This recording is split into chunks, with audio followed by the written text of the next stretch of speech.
Today, I consider myself the luckiest man on the face of the earth.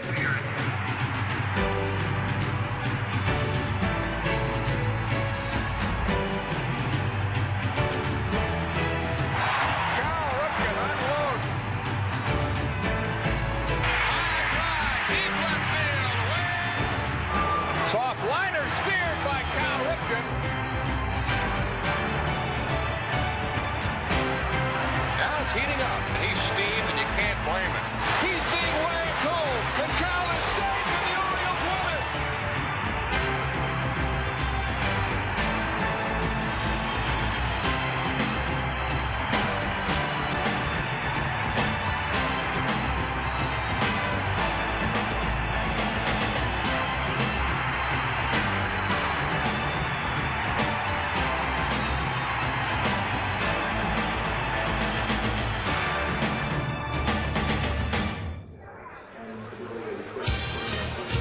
HTS presents Major League Baseball tonight live from Baltimore's Camden Yards. It's the Rolling Rock Orioles Report. The Rolling Rock Orioles Report is being brought to you by Rolling Rock Premium Beer. From the mountain springs to you, same as it ever was. You're looking live at a scene from overhead from the Goodyear Blimp at Baltimore's Camden Yards as Cal Ripken awaits the start of tonight's game as the record will be set. Career number 2,131 consecutive games for Cal Ripken after he plays through 5 innings tonight here at Baltimore's Camden Yards. And what a sight it was last night here as the Orioles beat the Angels 8-0. Cal hit a home run for the Orioles' 8th run, and the Birds just coasted to a victory over the California Angels. The post-game ceremony is absolutely fabulous, and you have to wonder how the Orioles organization can top what was going on last night after the ball game. We're going to go back now to last night's game and look at some of the highlights, and of course, they're going to feature Cal. There's no doubt about this. Top of the first inning, and Cal Ripken getting an applause here to the fans, takes his hats off to the fans. And we'll pick up action as we take a look at his wife there, Kelly. And Cal will hit a home run. Just capped off the scoring. The home run to left field.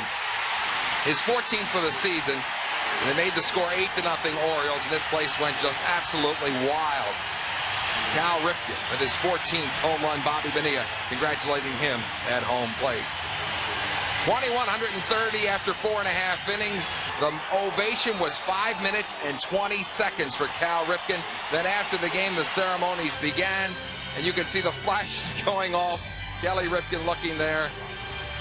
And what a terrific evening it was here at Baltimore's Camden Yards as the Orioles shortstop played in his 2,130th consecutive game. Kelly gave Cal a Grease leather jacket. Of course, the two have watched the movie Grease about 20 times on videotape. And you can see Cal concluding the evening last night at around 11:35 here at Baltimore's Camden Yards. Just a terrific performance by the Orioles shortstop when he homered, had 3 base hits in the evening, and the Orioles go on to the 8-0 win. Right now, Sam Green is going to look back on the consecutive game streak of the Orioles shortstop, Cal Ripken. One of the most famous baseball stories centers around the innocent beginning of Lou Gehrig's streak. When Wally Pipp complained of a headache to Yankee manager Miller Huggins on June 2nd, 1925, Lou Gehrig was inserted into the Yankee lineup. That was, however, the second day of Gehrig's consecutive game streak, for Lou had pinch hit the day before on June 1st. Nonetheless, the words, "Remember Wally Pipp," have stuck with us all who have pushed on, ignoring some nagging pain. Cal's streak had a similar nonchalant beginning. On May 29, 1982, Earl Weaver rested Cal in the second game of a doubleheader. But the next day, on May 30th, Cal was back at his third base job and went on to win Rookie of the Year honors. His sophomore season was even better, as Cal helped the Birds capture the 1983 World Championship.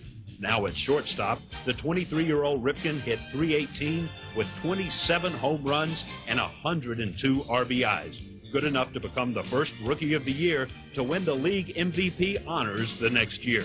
And it was then that Cal established himself as the modern-day Iron Man. He played every inning that year, and when he was supposed to tire down the stretch, he hit .393 with 53 hits in the month of September. Cal remains the only Oriole to ever have 50 hits in 1 month. Through the mid and late 80s, when the Orioles' winning tradition took a hit, Cal remained the constant. playing 8,243 consecutive innings until his father, as manager of the Orioles, sat Cal down late in a game of September 1987. But his consecutive game streak continued. He doesn't play the game because he wants to break a record. I didn't have any thought of that in his mind. And even today, he doesn't go out to play that ball game to break this record of Lou Gehrig. He goes out to play the ball game because he wants to help his ball club win a ball game and get to the championship series at the end of the year. It was 1991 that Cal put together his best year during the streak, batting .323 with 34 home runs and 114 runs batted in. One of Cal's greatest moments that season came in front of his peers at the All-Star game in Toronto.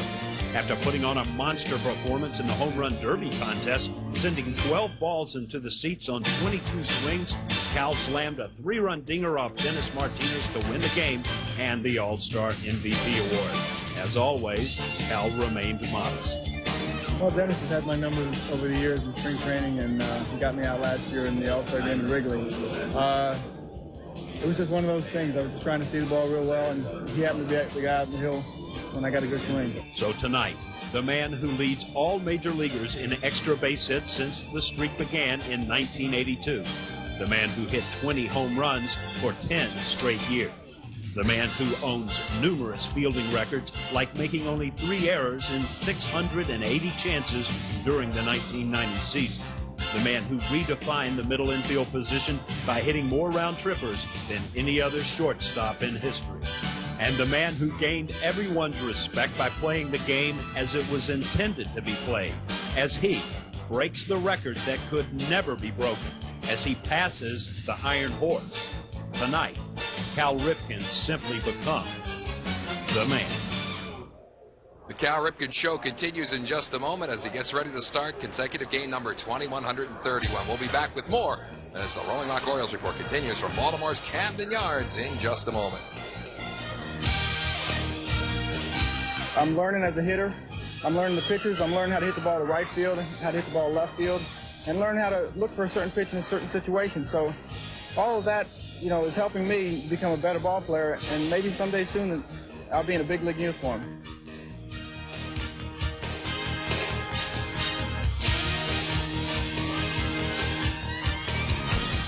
HTS presents the Rolling Rock Inside Pitch. Earlier today, Mel Proctor had a chance to speak with the Orioles shortstop, Cal Ripken. Thank you, Tom. We're here with Cal Ripken. Congratulations. You tied Lou Gehrig's record last night. Tonight, you'll break it. Give us some insight as to what it's like to stand out there and hear 46,000 people cheer your every move. It's the most unbelievable feeling that you'll ever have. It's so unbelievable, I think, that I try to suppress my feelings and try not to think about it just because I'm fearful that it's going to get to me that much. It's one of those feelings that you wish that everybody in the country could feel just once in their life. And maybe they do, because to me it's like witnessing the birth of your children. It's like getting married. It's like some of those happy moments that you have in your life that really, when you're involved in it, it doesn't seem like it's happening to you. Cal, you've accomplished about everything a player could accomplish. You've been MVP, many times an All-Star. You played on the World Championship team. Now you're going to break a record that was thought to be unbreakable. If you had one more wish left, what would it be? I don't know. I mean, my career has gone so well, so storybookish, I guess. If I had to look at it, I mean, I've had a dream to be an Oriole all my life. Got a chance to be an Oriole, got a chance to play here in Baltimore where I wanted to play. I didn't script my career. I've just gone out and tried to play the best I can, and it just seems like, so many good things have unfolded. I don't know what's next. I don't know what I could hope for or wish for. I'm just going to continue to go out and play the way I have.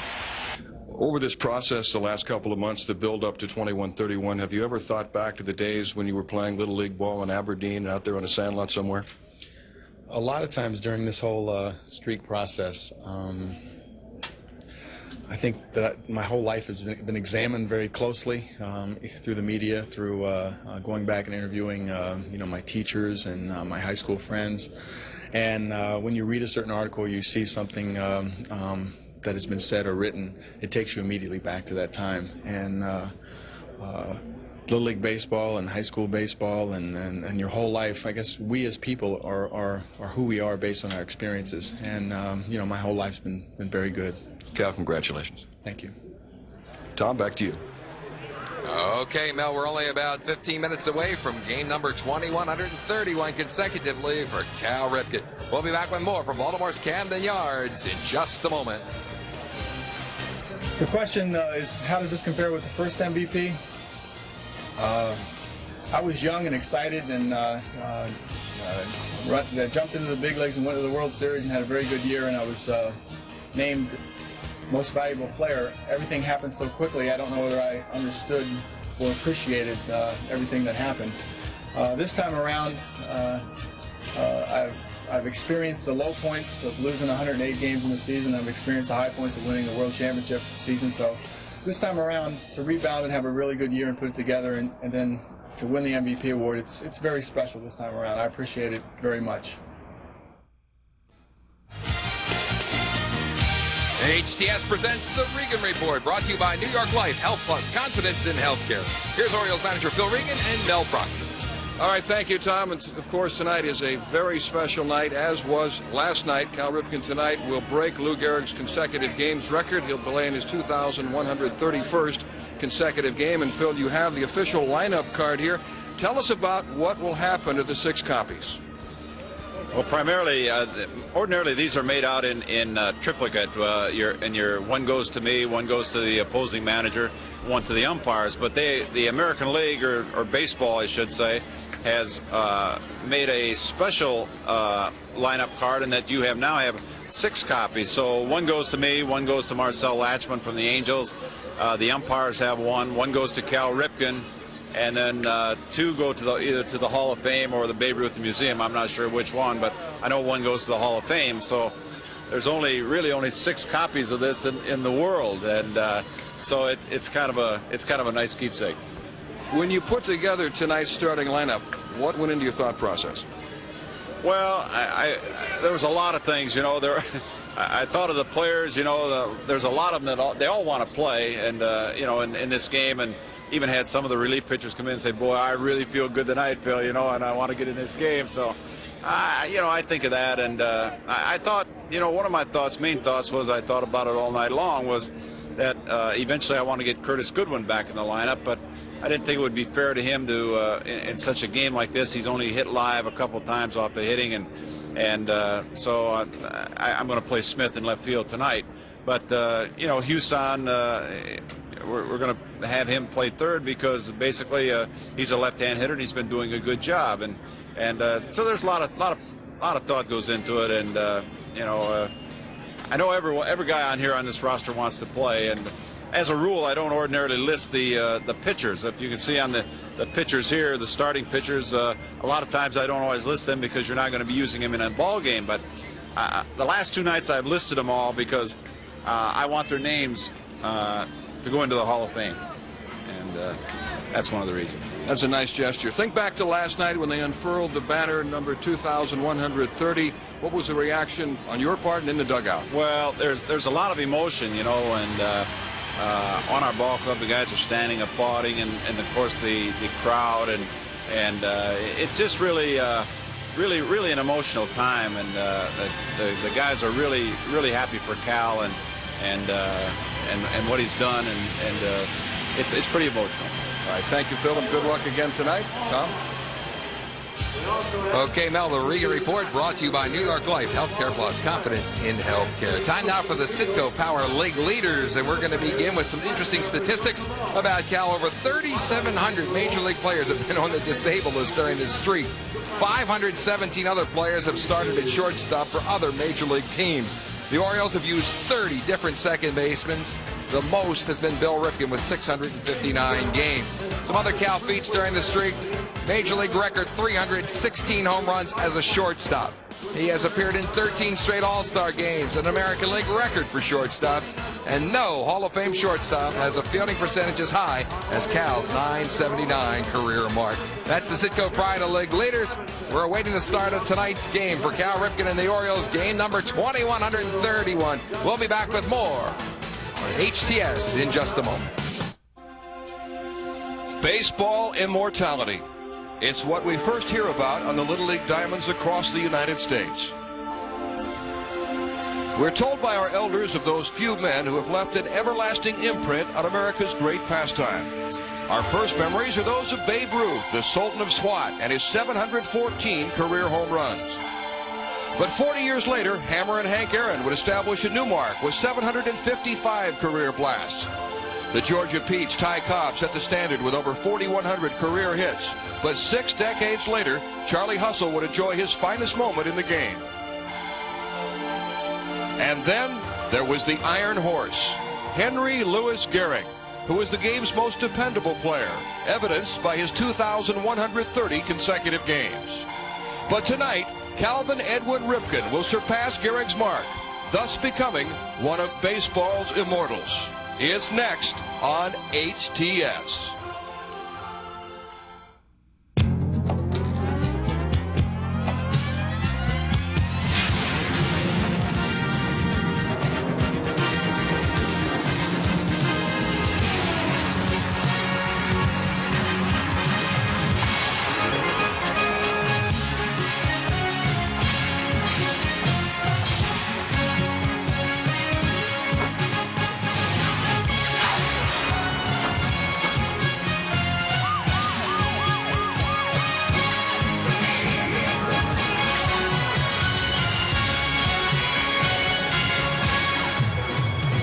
HTS presents Major League Baseball tonight, live from Oriole Park at Camden Yards. It's the Orioles against the California Angels. September 6, 1995. Tonight, the Iron Man will pass the Iron Horse. Welcome to Camden Yards, where baseball history will be made tonight. Hello, everybody. I'm Mel Proctor, along with John Lowenstein. And tonight, Orioles shortstop Cal Ripken will play in his 2,131st consecutive game, breaking Lou Gehrig's record of 2,130, which was set back in 1939. Last night, Cal tied the record with 2,130, and this place went wild. It was the most emotional night I have ever spent in professional sport. They cheered Cal's every move. He was given a standing ovation every time he came up, and he certainly didn't disappoint. He had 3 hits, including his home run, which made the score appropriate enough, 8-0. And of course, 8 is his number. Then there was an emotional post-game ceremony that left everybody drained. What possibly, John, can happen for an encore tonight? I'm not sure, Mel. We'll all be awash in emotions again, that's for sure. But one thing about last night's game was really special because it made tonight's game inevitable. So this is the making of a legend catching an immortal.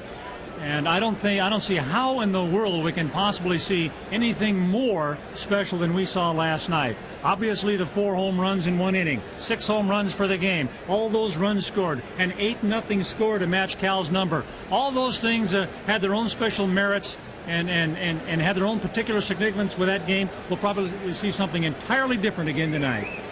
So pull up a chair and join us tonight for Major League Baseball history here at Oriole Park at Camden Yards. Coming up, the Orioles and the California Angels. A look from the blimp overhead. Camden Yards is sold out, has been for months, to see Cal Ripken break Lou Gehrig's consecutive games record. He's taken Cal since May 30th, 1982, 14 years playing inning after inning, game after game, week after week, month after month, season after season. And tonight, he'll break the record. Two very special young people.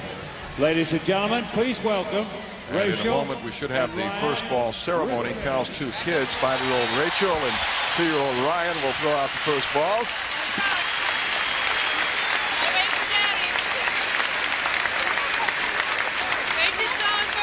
Like Ryan's having a little difficulty prying that ball away from his mom. Stace, when did it throw it? When did it throw it? Oh,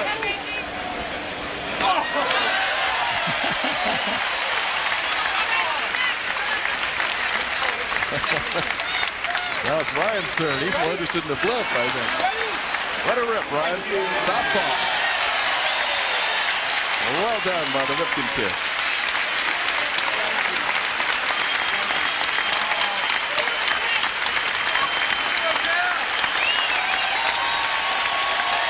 Well, he's got his daddy's eyes, doesn't he? Those bright blue eyes.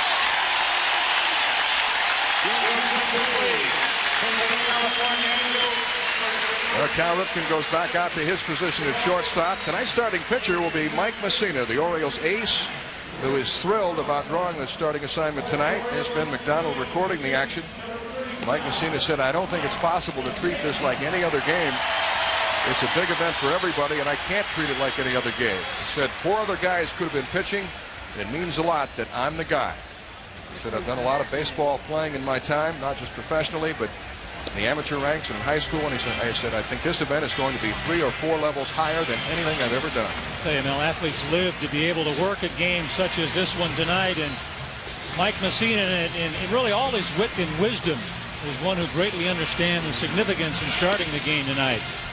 The game this evening is history in the making. And for the starting pitcher, who's sharing center stage and prominently displayed out there front and center on the mound, you got to be at your best out there, just as Scott Erickson was last night. Well, Scotty was a little wild early in the game last night. He walked the leadoff batter Tony Phillips, and then Mike Flanagan came out to talk with him and settled him down. He went on to pitch brilliantly, a 3-hit shutout. He was somewhat overlooked in the euphoria of the Cal Ripken record-tying game, but he was magnificent. That's right. Now, last evening we witnessed home field advantage at its best, and the Orioles combined a wonderful game with a stirring event. And the script last night could not have been sculpted any better. And with Cal assuming a hands-on approach with a superb hitting and fielding display, I think the night was made all the more stupendous. And the win and the event became a collective triumph for the Orioles and Cal Ripken Jr. And here we go with the record breaker. The Orioles against the California Angels. Tony Phillips will lead off, followed by Jim Edmonds and then Tim Salmon to face Mike Messina, who is tied for second in the major leagues with 15 wins. Atlanta's Greg Maddux has won 16. This will be Messina's 27th start of the year and his third against the Angels. He lost in California 6-5 May 29th and was hit hard. And then the last time he faced them, August 27th in Anaheim, he shut them out 4-0. Lifetime Moose is 6-3 in 11 starts against the Angels. But I would not want to beat California. No. In a big game for them, now only 5.5 games ahead of the second-place Seattle Mariners, having to face the Orioles on a night when Cal Ripken will break Lou Gehrig's record, and with their best pitcher, Mike Messina, gone. I tell you, Mel, the Angels, meanwhile, among all the hubbub of activity and the hoopla surrounding the consecutive games breaking streak, they're trying to win a division title. And Goodyear Blimp reads, Cal is #1. Isn't he, though? You know, they're caught up in the excitement of everything. The momentous occasion that it is, but I'll tell you what, you're right. I wouldn't think that last night, tonight represent good nights to be playing the Orioles. The Angels won the first game of the series 5-3. The Orioles won last night 8-0, hitting 6 home runs to tie a club record. 4 of them came in 1 inning, also tying a club record. And Scott Erickson pitched a 3-hit shutout. But tonight it's Mike Messina's turn as he faces Tony Phillips. Ball 1. Phillips had a home run in the first game of the series off Jamie Moyer and has 4 hits through the first 2 games, having a fine year, hitting .274.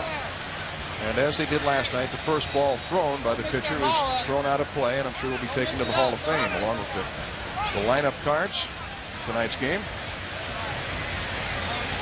By the way, it's just been announced that all 260 of the $5,000 apiece seats on the field have been sold. Fastball is low, and it's 2-0. Oriole outfielder Bobby Bonilla purchased 2 of those seats and donated them to Johns Hopkins Hospital. There are some of the seats down the left field and right field lines. $5,000 apiece. Well spent. Phillips pops it up on the left side of the infield. Jeff Hewson getting a start tonight at third base. Makes the catch. You hit on it earlier, Mel. The commotion for a visiting club has to be overwhelming. So be it. This is a special occasion, and they'll just have to deal with it. I mentioned that Bobby Bonilla purchased 2 of those seats and donated them to Johns Hopkins Hospital. The proceeds from the sale of the seats will benefit ALS, amyotrophic lateral sclerosis, Lou Gehrig's disease. So it's certainly for a worthy cause, and we're glad that the seats were sold out. Here's Jim Edmonds, the center fielder, a leading candidate for most valuable player honors, along with his teammate Tim Salmon. He's hitting .292 with 30 homers, 97 runs batted in. I guess those 2 Angels, along with Mo Vaughn of the Red Sox and Edgar Martinez of Seattle, would rank as the leading candidates for MVP honors this year. 0-2. But even with all those fine hitters in the lineup that the Angels have, Mike can feature an assortment of pitches and arm angles that any pitcher would love to have. His ability to throw those pitches where he desires has gotten him 3/4 of the way to 20 victory season. Fastball is fouled off by Jim Edmonds. He had 2 hits in the first game of the series, but last night went 0 for 4. Well, the Angels are as excited as anybody about Cal Ripken's record-breaking game. Many of them have family members here. Jim Abbott, who started the first game of the series, has his father, who's sharing a hotel room with him. They're spending time together, and his dad's at the game tonight. Rex Hudler has relatives in town. I know tonight's starting pitcher, Sean Bosky, has his family here. So it's a special game for everyone. Al Clark says no swing.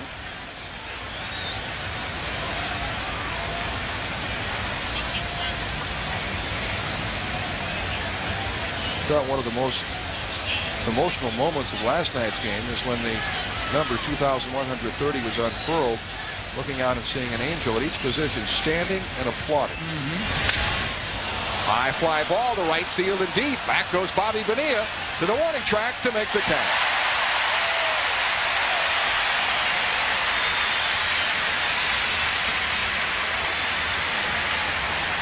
And young Ryan applauds the catch of Bobby Bonilla. And now Tim Salmon will come up with 2 down. Salmon has been fairly quiet in this series. He has just 2 hits. And the Orioles have kept him in the ballpark. But in the game, May 29th in California, he had a grand slam home run off Mike Mussina. Well, if they're going to beat Mike, they're going to have to catch up to his fastball. That pitch right there, because he pumps gas both inside and outside, up and down with a fastball that gets into the 90s. But the clincher can be that knockout changeup of his and that brutally effective curveball.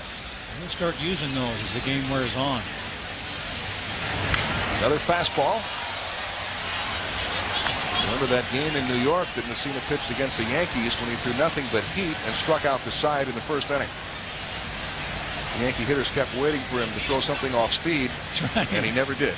One pitch thrown harder than the next. If there is any pattern at all that he employs, it's probably that. But his main asset early in the game, as it is with any pitcher usually who throws hard, is that good heater. Fly ball to center field. This ball carrying well. Brady Anderson on the run. Leaps and makes an unbelievable catch. He's got it. He's got it.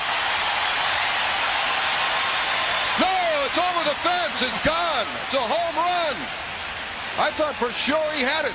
Well, he gave every impression that he caught the ball. But Brady may be hurt. He collided with a wall. Now he's on his feet.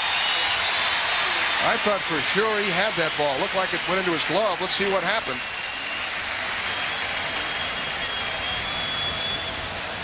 Oh, he did have it in the glove, and as he hit the wall, it jarred loose. Yes, it's happened often to some of the finest outfielders that have played the game. In the glove and then out as he snaps that wrist over the top of the wall. But look, Mel, good fielders play defense with grit, a kind of special courage and resolve that allows him to come up with fine plays such as this. He thought he had it until he looked in the glove. Yep.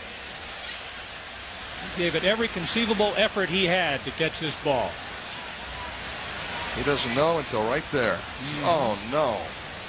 So it's a home run for Tim Salmon. His 32nd of the year, and the Angels take a 1-0 lead. Sorely disappointed is Brady, but what an effort. 1-0 to Chili Davis, who hit a 3-run homer in the first game of the series off Jamie Moyer. which proved to be the difference as the Angels won 5-3. 1-1 to Chile.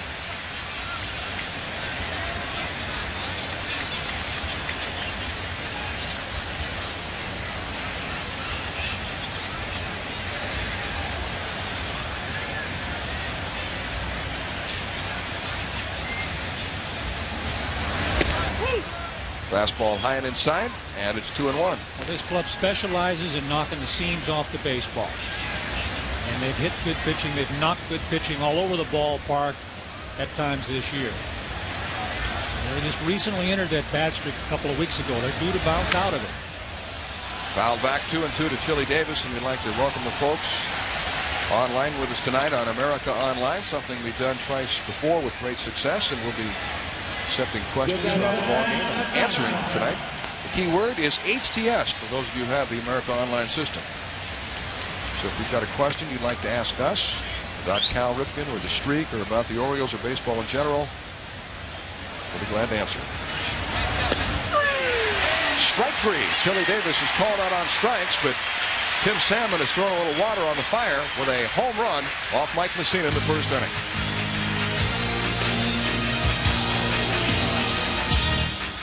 Brady Anderson, who's already survived a collision with the center field wall, will lead off for the Orioles, and what a night he had last night. A double his first time up, and then a pair of home runs, one off Brian Anderson, another off Mike Harkey. And of course, it was particularly meaningful for Brady Anderson because he and Cal Ripken have become very good friends over the years. The Orioles tonight facing veteran right-hander Sean Bosky.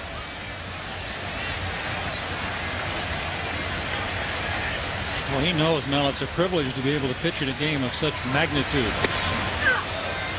Sean mentioned his family is here. He said, I told my wife at the start of the season to plan to be here at this time, and she did. And he said, as far as me pitching, I didn't count on that, but it's just great to be a part of it. Stroke of luck.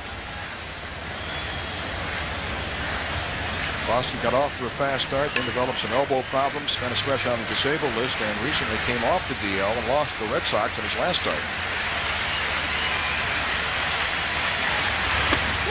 High and inside, it's 1-2 to Brady Anderson.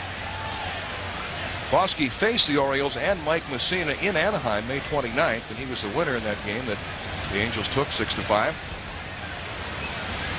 Well, he realizes the meaning of this game, both to Cal Ripken Jr. and his magnificent accomplishment, but also to his club. Well, the Angels, they want this game. They have to reestablish momentum. And the way to get it all started is for Sean to put together perhaps his very best performance of the season. Bosky, lifetime in the big leagues, is 29-39. He comes inside and it's fouled back by Brady Anderson. Bosky last year pitched with the Cubs, the Phillies, and the Seattle Mariners.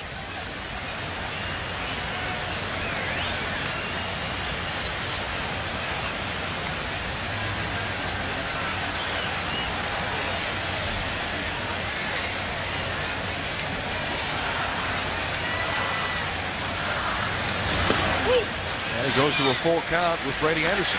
Well, this start tonight's going to be a memorable affair for Sean, and that very reason will either bolster or hinder his effort out there on the mound. He practically has to place this spectacular event out of his mind if that were possible.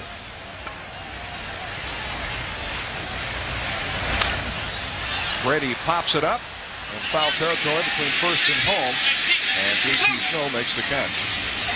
Some pitchers would feed off the energy of this particular game.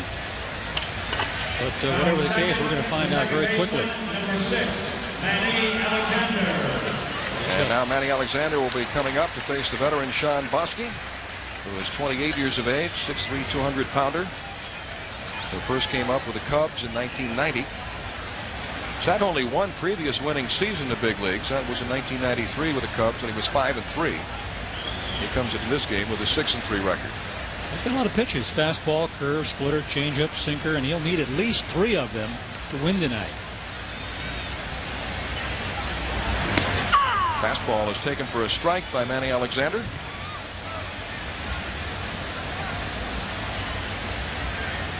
Manny was 1 for 5 in last night's game.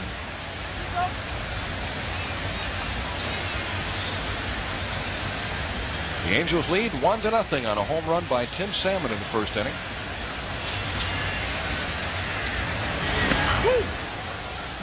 That's inside. It's 1-1.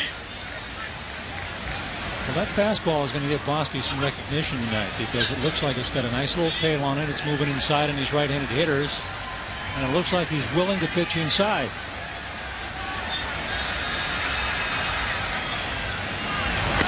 Comes inside again. That ticked the bat of Manny Alexander. It's a strike. Nothing you can do about that if you're Manny. That was just a hint of a swing right there, and it just did graze the lumber. You can see it roll right off the bat.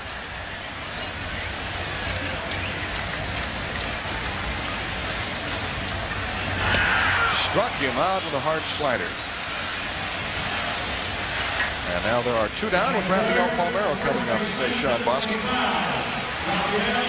Well, that's 2 pitches we know he's got working tonight. That fastball, that hard slider. He's got some other things up his sleeve. And well placed. And here's Rafael Palmeiro, who had 3 hits last night. He had 2 singles and a double and drove in a run. Hitting .307 with 32 homers, 89 RBIs. A marvelous season. Palmeiro played with the Texas Rangers and was on the field when Nolan Ryan pitched his 6th and 7th no-hitters and won his 300th game. And also the night that Nolan Ryan struck out his 5,000th career hitter. And Rafi said playing in this game is most exciting of all. And he agreed with Jeff Houston, who also played in those memorable games, saying that the difference is that you never know when someone's going to pitch a no-hitter, so there's no emotional buildup. But with Cal Ripken approaching Lou Gehrig's record, this thing has been building for months. Each game played a little higher emotional pitch. And so both of them agreed that this game is more exciting and more meaningful.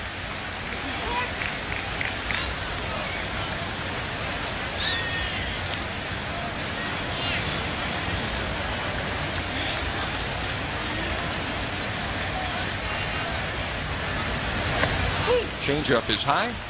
3-1 to Rafael Palmeiro. Bobby Bonilla is on deck.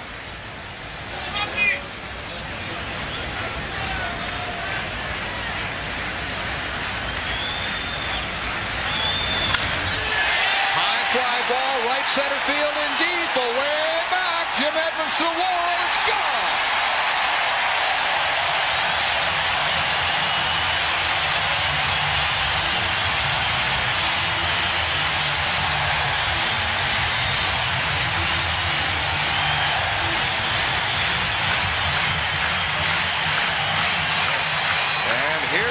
Again, the Orioles hit 6 of them last night. Palmeiro unloads with 2 out in the first inning tonight to tie it at 1 apiece.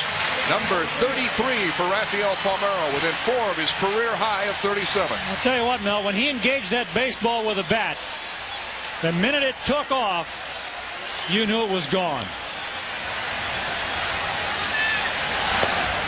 Strike 1 to Bobby Bonilla. Look at the height on that blast.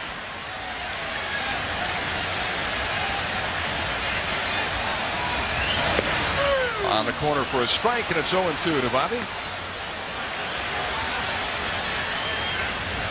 He was 1 for 5 with a run batted in last night.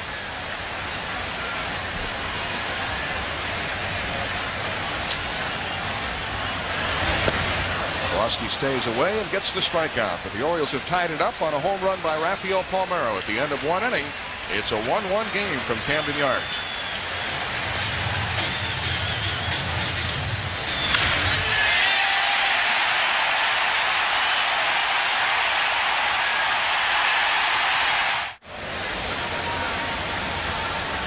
The Ripken family box. There's Billy.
Line drive, foul down the right field line. Well, last night for the elaborate postgame ceremony, Henry Aaron, Major League Baseball's all-time home run hitter, Mr. Cub, Ernie Banks was here, Tom Selleck, Bonnie Blair, the Olympian, David Robinson representing the NBA, presented Cal with a basketball from every NBA team, and you could go on and on. Frank Robinson was among those who honored Cal, and you see the Yankee Clipper there, Joe DiMaggio, who we understand will be part of the festivities tonight, and I think it's going to be even better tonight, if you can imagine that. We will carry the entire postgame ceremony as well as Cal's press conference after the game. His presence alone makes this a very special event. Twofold. He is the link between Cal Ripken and Lou Gehrig. High fly ball, right center field. This one is playable for Brady Anderson. J.T. Snow just missed that one. Jim Edmonds just missed his earlier in the game in the first inning. Tim Salmon hit one. So they're very much getting the ball airborne off of Mike. Mike has now allowed 22 home runs on the season. He leads the club in that category. Most of them came early in the year when he was struggling. Rookie Garrett Anderson steps in, hitting .333 with 13 homers, 59 RBIs, and certainly a leading candidate for Rookie of the Year honors. I guess Marty Cordova, the Twins, would also be a candidate. The Royals think John Nunnally is worthy. 1-0 to Anderson, who didn't play at all against the Orioles in the first game of the series in Anaheim. He broke into the lineup shortly after that. They moved Tony Phillips from left field to third base and put Anderson in left, and he just took off. Well, he's getting a lot of votes, Mel, because he's accomplished those numbers right there in less than 300 at bats. High lazy fly ball to left and playable for Mark Smith.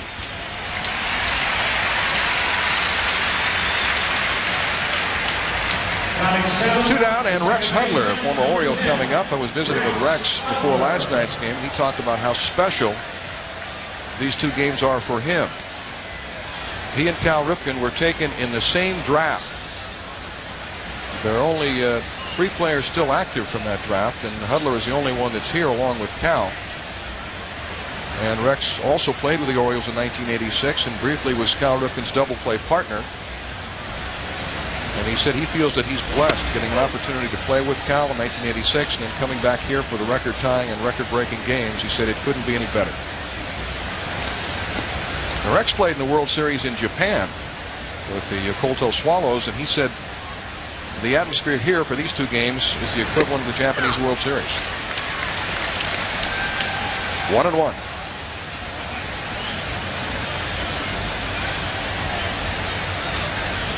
Besides Cal, the only other active players from the 1978 free agent draft are Rex Hudler, Mike Morgan, and Dave Valley.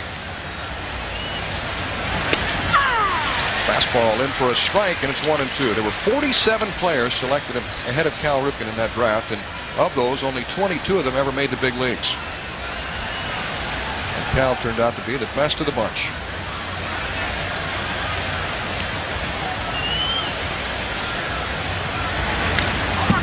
Hudler fouls a high fastball back. Tim Salmon hit a home run in the first inning to give the Angels the lead. And then Rafael Palmeiro connected with 2 outs in the first to tie it.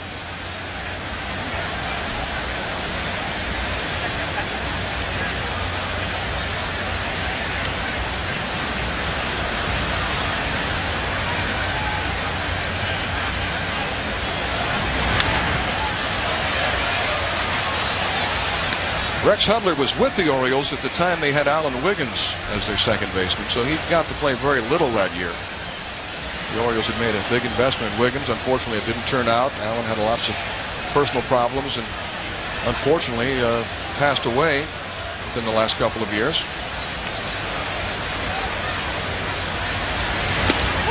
Fastball high and outside, 2-2 to Rex, the wonder dog. The thing is about Rex was just becoming a good player in his career, but did not have any kind of suitable place on this ball club, and it was a shame too, because at that particular time he was becoming much more strong at the plate.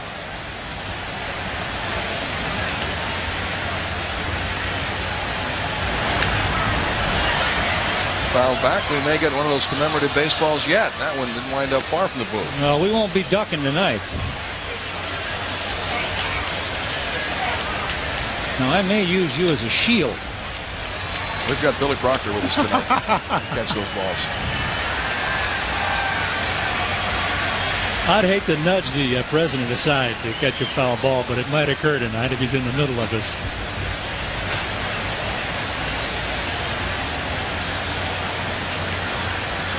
After the '86 season, Rex Hudler was not offered a contract by the Orioles, signed a minor league contract with Montreal, and he said he was really very thankful for that as well because he got a chance to play in Montreal, really came into his own, and then went on to the Cardinals where he had several good years. Swing and a miss. Chris Hoyles picks it up and throws him out. So it's a strikeout for Mike Messina, 2-3 on the putout, and the Angels are down in order in the second inning. It's a 1-1 game at Camden Yards.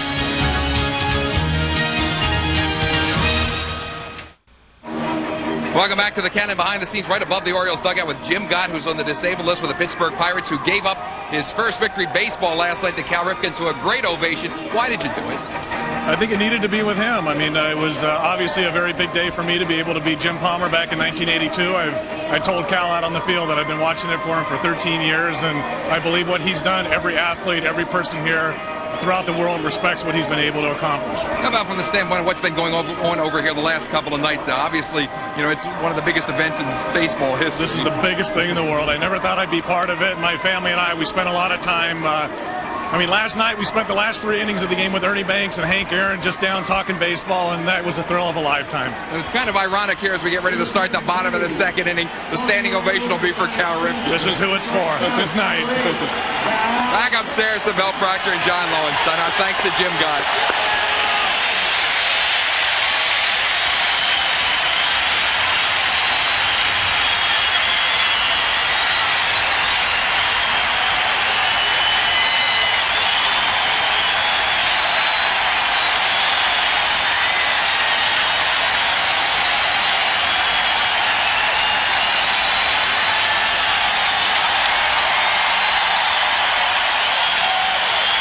So it goes. Every time Cal Ripken came up last night, he got a standing ovation. I'm sure every time he comes up tonight, he'll get an ovation. President Bill Clinton, Vice President Al Gore here among those applauding the Iron Man, Cal Ripken. He takes a slider for a strike from Sean Bosky. The fans boo Bosky for throwing a strike. Bosky said of his confrontation with Cal Ripken, I have every intention of seeing him go 0 for 4. That's right. Pretty much the meaning of this game, not only to Sean Bosky, but to all the Angels as well.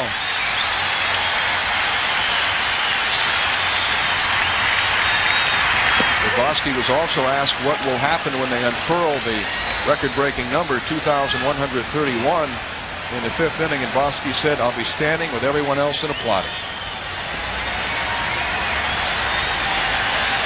1 ball and 1 strike to Cal, who had 3 hits last night, including his 14th home run of the year off Mark Holzheimer. One of the strangest sights the last 2 nights, the constant flash bulbs going off in the stands. It's almost eerie.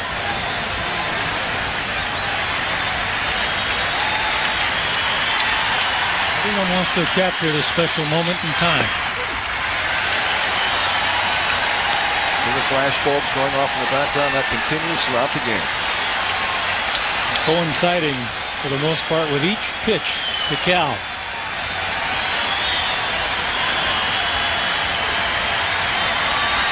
But you're right, they're popping everywhere.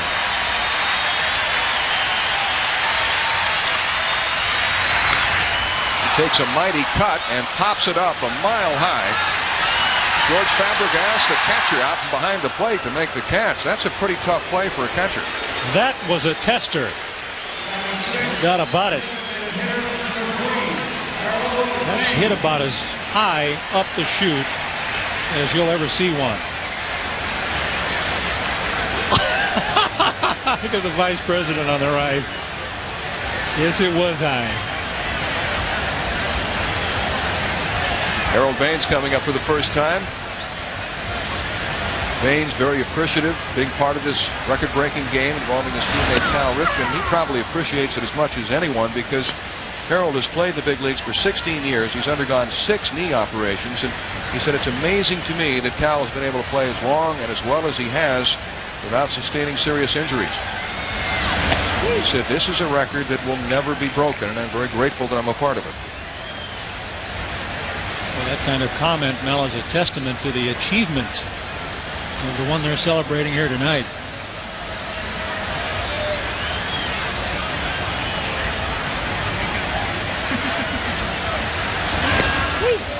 Just off the plate, Bosky got quite a few calls on the outside part of the plate in the first inning, so he's going back out there again. And it's 2-1 to Baines, who had 1 hit last night. Well, if he sees an eagerness on the part of the hitters to chase those pitches, he'll stay out there. That's too far outside, and it's 3-1. But my impression is that he's going to have to come in sooner or later.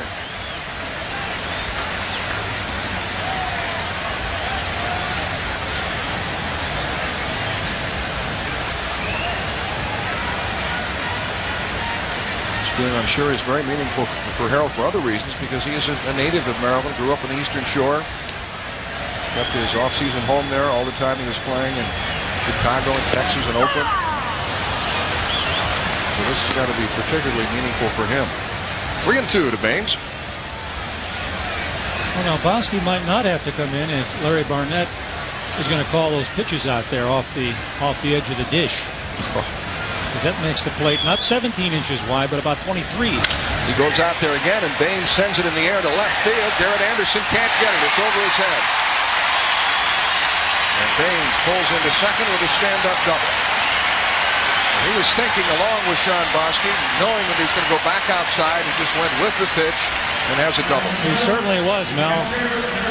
Accurately described. Harold did have a special feeling. You can tell by the way he strode there in the plate.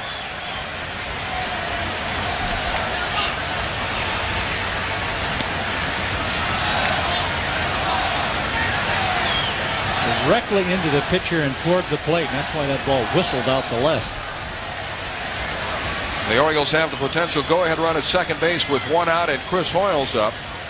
Hoyles had 3 hits last night, including a home run, his 18th of the year, and he hit the first of 4 home runs the Orioles clobbered in the second inning. And he takes ball 1 from Sean Bosky. He took Ryan Anderson deep to open the second inning. Then after Baines flied out, Jeff Manto hit a long home run to right center field. Mark Smith pulled 1 to left, and Brady Anderson hit the 3rd consecutive home run to right center. The Orioles tied the club record with 4 home runs in 1 inning, 3 in succession. They wound up hitting 6 for the game. Brady hit another home run, then Cal Ripken hit the last one in the 6th to put the Orioles up 8-0. And again, we're online with America Online tonight. The key word is HTS, and we'll be getting back to some more of those questions momentarily. So if you have some questions for us, please feel free to send them along to us, and we'll do our best to answer them. The key word doesn't get any easier than that. HTS. Here's a question we can get into. What do you think of those people who have said that Cal Ripken should have sat out a game out of respect for Lou Gehrig? I think it's ridiculous. Thank you very much, and there's your answer. Greg Kosk says, yes, that's a swing on the appeal. I would agree. There have been a couple of columnists and commentators who said that as a tribute to Lou Gehrig, maybe he should sit out this record-breaking game. But as I believe Hank Aaron said, records are made to be broken. That's what they're there for. That's why they keep statistics. They measure those numbers against everyone that compiles them. And Marcel Latzman had a great line, the Angels manager. He said that Lou Gehrig is probably looking down right now and thinking of somebody to break his record. He probably couldn't find anybody more appropriate than Cal Ripken Jr.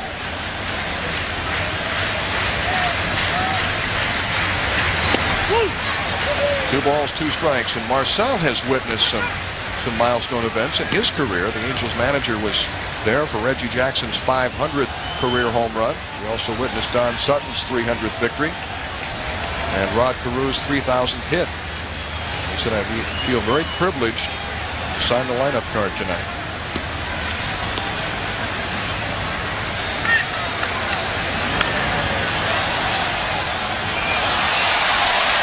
Orioles and the Angels are tied 1-1 in the bottom of the second inning. Chris Orioles has a chance to finish up with some decent numbers after a horrendous start. He got off to the worst start of his career. It looked like he might not ever pull out of it. He tried everything. He tried working with hitting coach Lee May, working with Frank Robinson. He went to another hitting instructor, Harvey Radner. He took extra batting practice. He talked to everyone.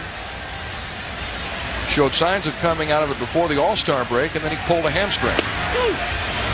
Bosky wanted that call. And now it's 3-2. And then after coming back, he was taking batting practice one day and just decided to try to relax his hands on the bat, not be so tense and not squeeze the sawdust out of the bat. And he found his stroke. And he's been hitting ever since. Right. He's not taking all those expedition cuts at the plate that he was taking there for nigh on 3 months.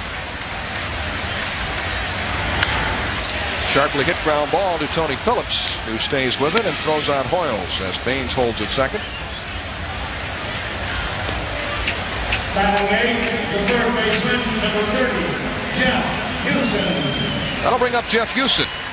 He and Jeff Manto, the two Orioles third basemen, have had a friendly rivalry going to see who would be in the lineup tonight for this record-breaking game. Manto was in the lineup last night for the game that tied Lou Gehrig's record, and he hit a home run. And Houston is in there tonight with a right-handed pitcher, Bosky, going.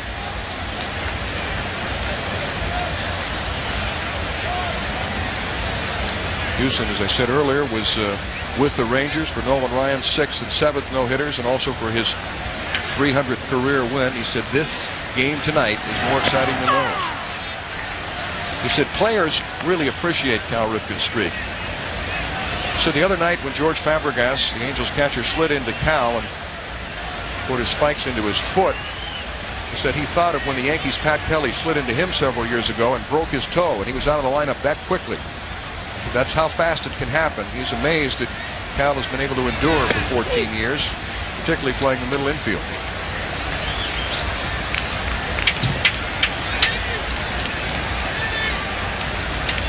Jeff has been a productive hitter with runners in scoring position, hitting .360.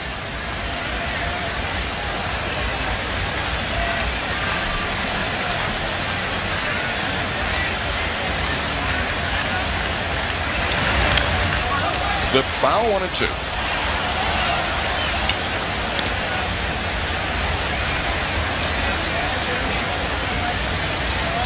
It might become fashionable this game at some point now, where you're going to have players maybe asking Phil Regan to get into this game. I asked Phil if that happened. He said he had several relief pitchers stop by his office and say, "Gee, my arm feels great tonight. Ready if you need me." Yeah, the lobbying effort has started.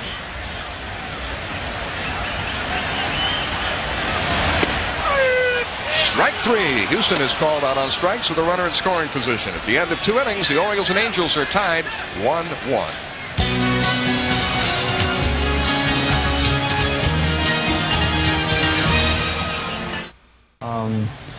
I always had nightmares early on in my career. I was always a little paranoid of waking up one day thinking it was a night game, and in actuality it was a day game, and the game was being played while I was getting ready to go to the ballpark, and nobody could get in touch with me. But I don't think that was for reasons of the streak. That was always a paranoia about your responsibility to be there for the team. And I remember occasionally having those feelings. It's a bad feeling when you wake up and you think, is it a night game or is it a day game?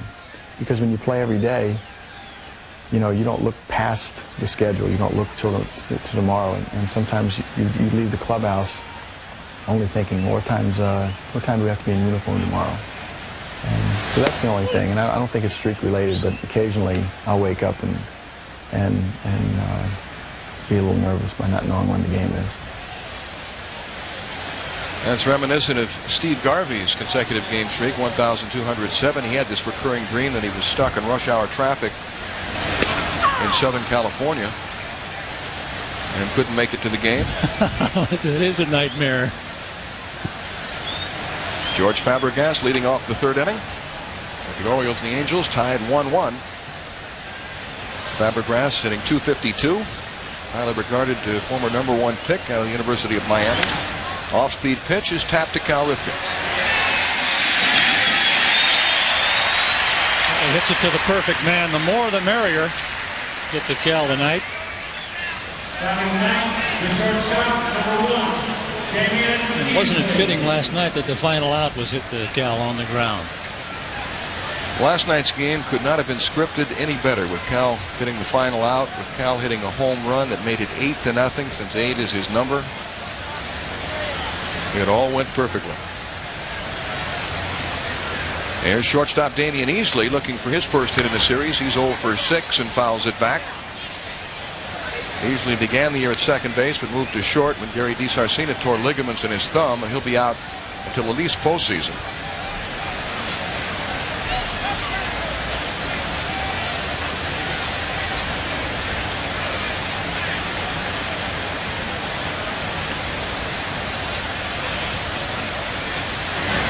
Knuckle curve is in for a strike, 0-2. Mike Messina has retired 5 in a row since giving up a 2-out home run to Tim Salmon in the first inning.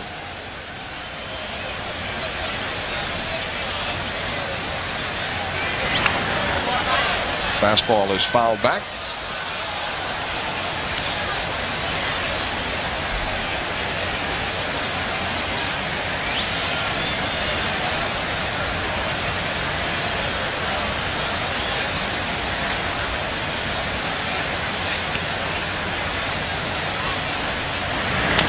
Knuckle curve is lashed foul, and he was fortunate to foul that pitch off. That was a nasty pitch. Well, he's thrown some good knuckle curve balls already in this game. Not too many. Not too many. He got Rex Hudler to look rather foolish on one he threw him to end his at-bat. But anyone would have struck out on that pitch. Fastball fouled back. Mike Messina has such a wide assortment of pitches. 2 different fastballs, the 2-seamer, the sinker, and the 4-seamer that rides. 2 different knuckle curves, one thrown a little harder than the other. One of the best changeups around, and impeccable control with all of his pitches. It's rare that he has all of his pitches working on a night, but occasionally it does happen. And when he's got them all working, he is unhittable. And he adjusts so well that even when he's only got 1 or 2 pitches working, he can usually find a way to win. That's why, because he throws that baseball with such great precision. And when you can throw the quality strikes he's capable of throwing, it really confuses the hitter at the plate. Complicates things greatly. Easley takes a fastball high and away, and it's 1-2. Mike Messina grew up in Montoursville, Pennsylvania as a youngster. When he was 8 years old, used to watch the Major League Game of the Week and would emulate those pitchers he saw, and then would stand in front of a mirror and practice the windups. Changeup is low, 2-2, and developed his own style, and his mechanics are perfect. Vic Bosman, former Oriole pitching coach, helped him a bit with a move to first, helping him hold runners when he was in Rochester, and he's almost impossible to run on. Popped up, and that's going to fall into right center for a base hit. Hurry. Brady Anderson to second. Not in time. The ball skips away from Cal Ripken to Jeff Hewson, and it's a double for Damian Easley. Boy, you can see Damian wanted that one right from the get-go, Mel. You could see it in his eyes. You could sense it in the way he was taking off here right out of the home box. And he didn't slow down. He slipped a little bit around first base there, but he had his eyes set on that second base bag right from the start.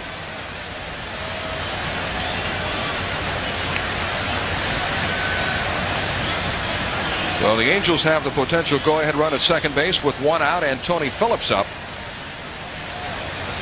Phillips popped to third his first time up against Mike Messina, on a pace to set the club record for walks. Ooh, God. And Messina dusts him off, and Phillips jumps up and glares out at Messina. He has been involved in some confrontations. He was involved in a bench-clearing brawl with the Seattle Mariners. He and Boston catcher Mike McFarland got into a fight at Fenway. Well, that one was right at the bill of the cap. That would make anyone a little anxious at the plate.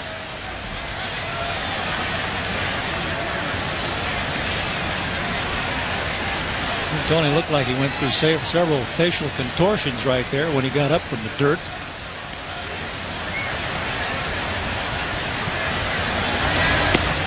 changeup for a strike. So he dusts him off, comes back with a changeup. Now it's 1-1. Well, that fastball inside and the changeup away are the perfect partnership pitch. You had to combine them one after another during the course of the game. That's the way you'd want to throw them.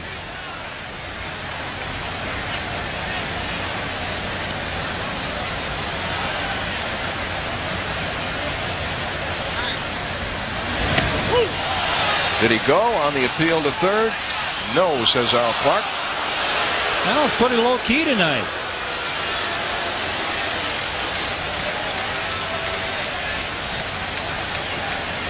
Now he just drugged that bat around with his body. As his body spun around, that bat went with it. He didn't really swing at it. That's what Al was looking at.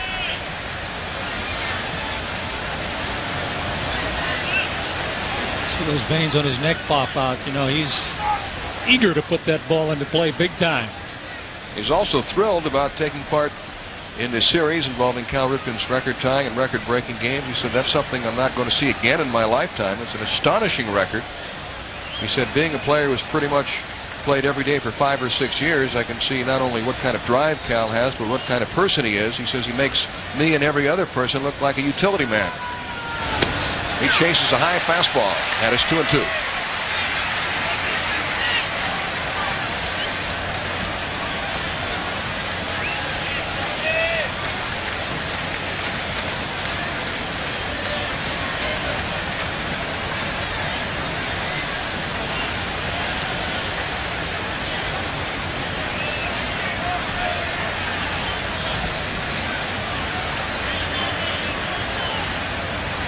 One out, 2 balls, 2 strikes. The count to Tony Phillips with Damian Easley at second base. Score tied 1-1.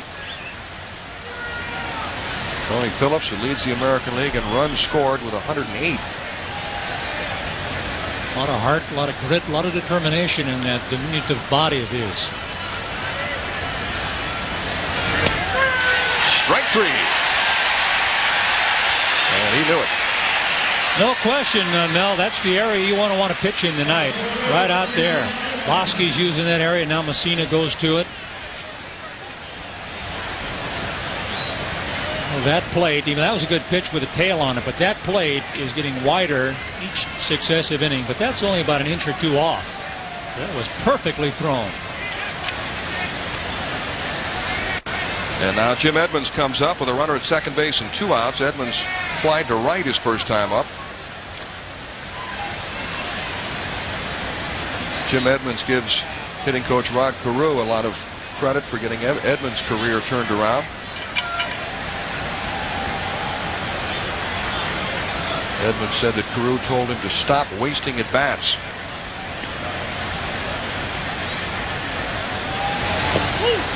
Ball 1. Carew said of Edmonds, Jim could always hit, but if he missed a pitch he thought he should have hit, he'd get angry and let that at bat stay with him. He said, I can't let my hitters get down on themselves. I tell them I'm going through every swing with you. If I don't get down on you, then you don't get down on yourself. Yeah, it's very similar to saying, no, get your money's worth at the plate. Something he's doing this season. He pulls it foul. 1-1 to Edmonds, who had only 5 home runs last year. He's hit 30 this season. Well, you know you're getting on base a lot when you score 105 runs. That's what he's got to this date. It was a career .269 hitter coming into this season. He's hitting .292 and has already set career highs in home runs and RBIs. So he's extracted the maximum from his abilities. The season's not over yet.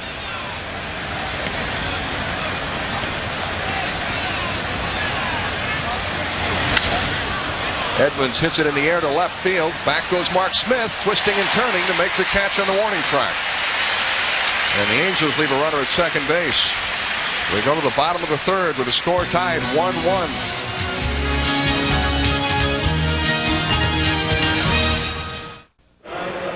Instead of Washington Post scores, we've got Beverly and Ed Ryder, who won an unbelievable contest from the Good Time Oldies station 105.7 WQSR, station I work for, Rouse and Company in the morning. They're wearing their QSR t-shirts now.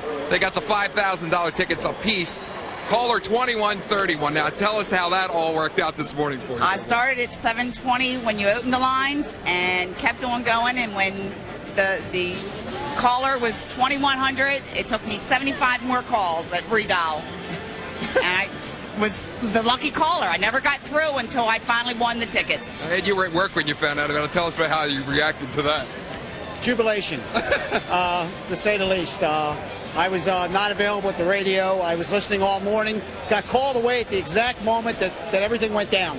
And obviously I missed the golden opportunity. The Orioles sold 250 of these tickets at $5,000 per a piece. They're going to the Ripken Garrick charity. And tonight, 2 people, lucky winners from the Good Time Only Station 105.7 WQSR. We thank them for being with us. And we're ready to start the bottom half of the third. Let's go back to Mel Proctor and John Lowenstein.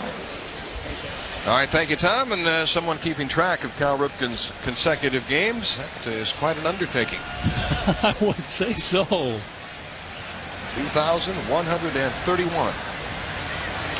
Counting. Mark Smith, who had a hand in last night's 8-0 victory, steps in leading off the third inning. He had a home run off Brian Anderson in the second inning. That was the second of 3 consecutive home runs in the inning.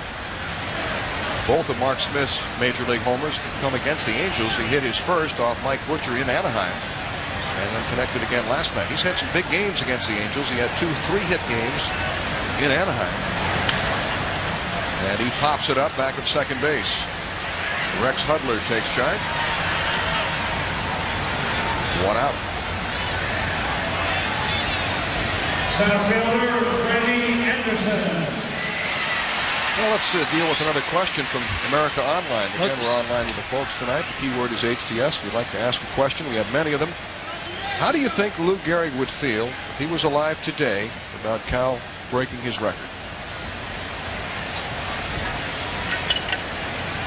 I think Lou was a realist, and he understood the importance of records in this game. And he probably more than anyone else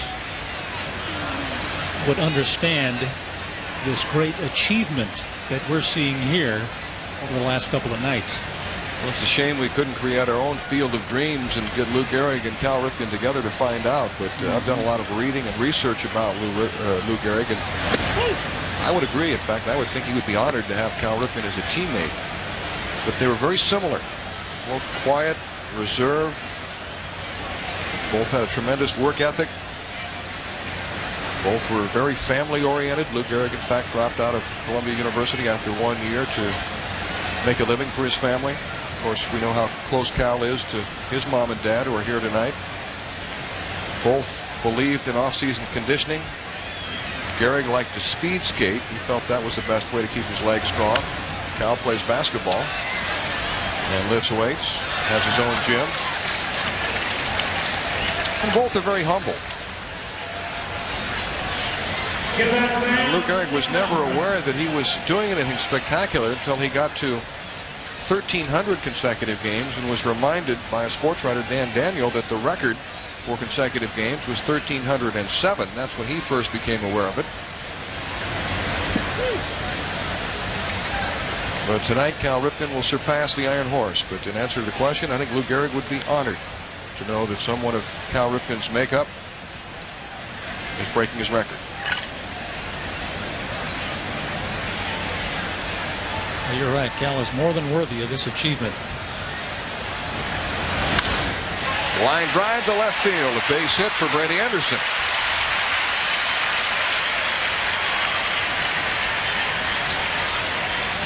And this could be a running situation. Brady with 20 stolen bases. Either that or Phil Regan. Everybody's a Ripken tonight. Honorary Ripken. Phil Regan could put on the hit and run. There's Cal Sr. Cal, a lot of David Robinson joining Cal Sr. in the Ripken booth.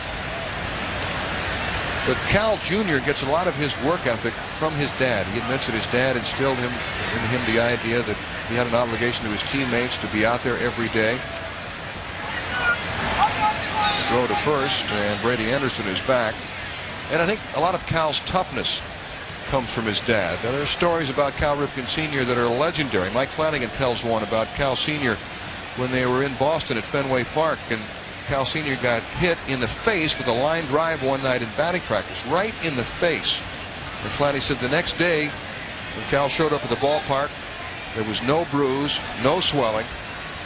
Rip Sr. went to the hospital for x-rays, but he was back in his third base coaching box before the game was over.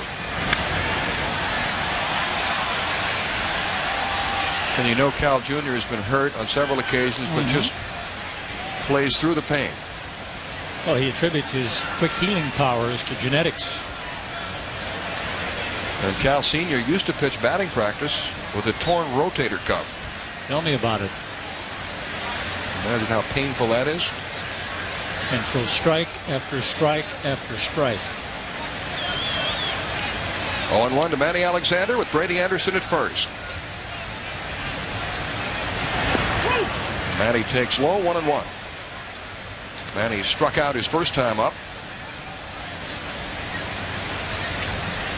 Cal Jr. tells another story about his dad, that when his dad played soccer, he got kicked in the foot. Blood would form under his toenail, under his big toe, and he'd come home and he'd get a drill and drill a hole in the nail and let the blood out. His daddy is tough as nails. I would like to have seen that. Just for posterity.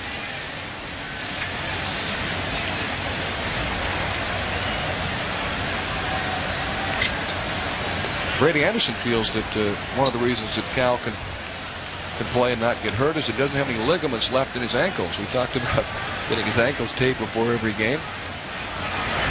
Brady said he has no feeling in his ankles. He has no ligaments.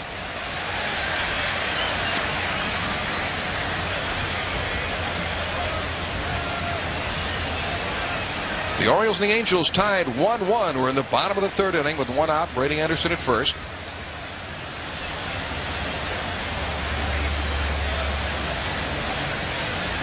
I suppose right now Manny Alexander would be regarded as the heir apparent to Cal Ripken if Cal has ever moved to another position. There's been some talk that late in his career he might move to third or to first base. Fly ball to shallow right, could be trouble. J.T. Snow makes a fine play. It's like his dad used to do as a wide receiver for the Rams. Jack Snow going up the hall in a touchdown pass. And there's Cal Jr. and his dad. Great baseball family at one time, of course. Cal and Billy were both with the Orioles, and Cal Sr. was their manager. Oh, and Cal Sr. was asked very early in Cal Jr.'s career what kind of ball player he thought his son could eventually become. He kind of said that, well, why don't we wait another 10 years and we can all answer that question for ourselves. And well, we've waited and waited and waited, and he was right on. We can all answer that question now. And if you ask Cal Sr., should he be given a lot of credit for helping Junior become the star that he is, he downplays that, saying a lot of the times when the boys were growing up, he was gone. Brady Anderson running on the pitch and it's fouled back. He said, I was off somewhere managing or coaching in the minor leagues and really was not around. But he tells a story about Cal Jr. as a youngster. He saw Cal go into the hole and make what has now become a trademark play, that backhand stop and throw out a runner at first. And Cal Sr. said to his son, where did you learn that? Junior said, you taught it to me. And Cal Sr. said, I didn't teach it to you. And what happened was Cal Jr., even then a student of the game, was watching his father give infield instructions to middle infielders and learned how to make that play. 0-1 to Rafael Palmeiro, who homered his first time up. He lays off a fastball and it's 1-1.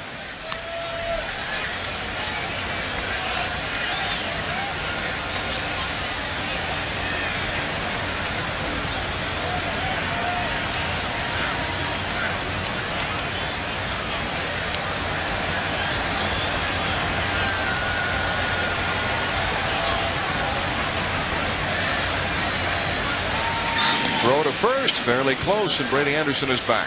Brady was off there, but as far as he's gotten off of anyone that's been standing on the mound out there, I don't know how he got back. But that, without question, is his maximum lead.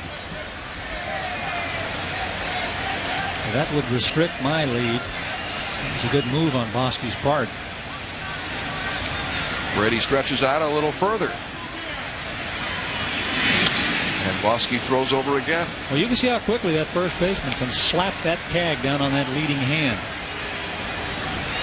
So if you're not near that bag or practically right on top of it with your hand, you're going to be out. Especially a left-handed first baseman has an advantage. When you come back, that right hand has to go to the outside part of that first base bag. Just as Brady does it.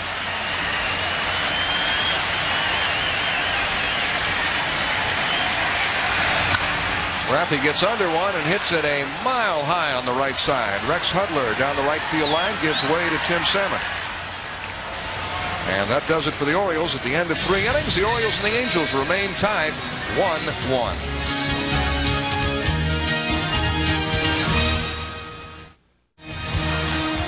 And welcome back to Oriole Park at Camden Yards. The Orioles and the Angels are tied 1-1 as we move along to the 4th inning. Sellout crowd here tonight, just waiting for something to happen. And we're negotiating with President Bill Clinton, trying to get him in the booth. John is out in the hallway. Is he coming, John?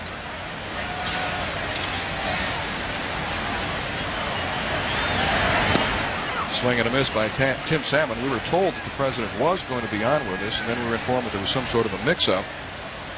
So John is out in the hallway negotiating with him. Maybe you can get a cabinet post out of this. I'm going to have to grab him when he walks down through the hall there. Go ahead, I'll hold down Mr. President! Send Billy Proctor out.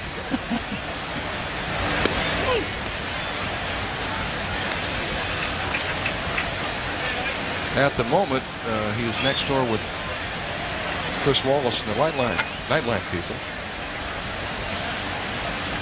Or was a moment ago.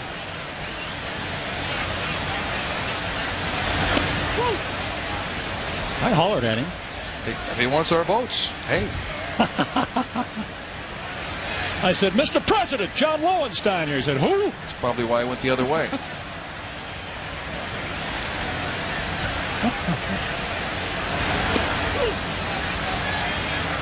Three and 1 to Tim Salmon, who hit a home run off Mike Messina in the 1st inning to give the Angels the lead. Then Rafael Palmeiro hit one in the bottom of the 1st to tie it. The Angels have 2 hits. The Orioles have 3.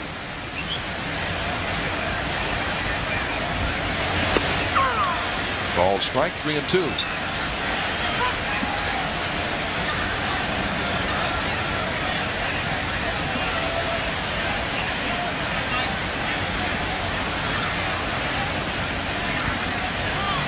This is a first for me. Watching the game with my left eye and watching the door with the other to see if the President of the United States comes into the booth. Little pop fly into right field for a base hit, and Salmon is 2 for 2. But look what strength can do for you. Didn't hit that ball at all, just kind of muscled it out into right field. Designated hitter, Joey Davis. Is President Clinton an HTS subscriber? I wonder if we can revoke his Must be. I'm sure the White House gets HTS. I'm sure he gets a courtesy fee. I'm sure he has a VIP fee. Well, we might be able to do something about that. He knows what's good for him. He'll be in here. Well, I'm sure if he can do it, he will. Sure, of course. Place is crawling with Secret Service people. Go ahead, John. Make another run at it. Did you vote for him, by the way? Yes, I did. Well, go tell him. It might make all the difference in the world if he knows you're a voter.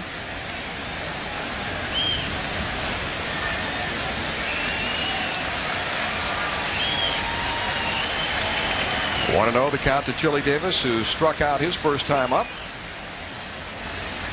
So far, this game has been fairly tame. We had the 2 early home runs by Salmon and Palmeiro, but well, this time last night, things were exploding.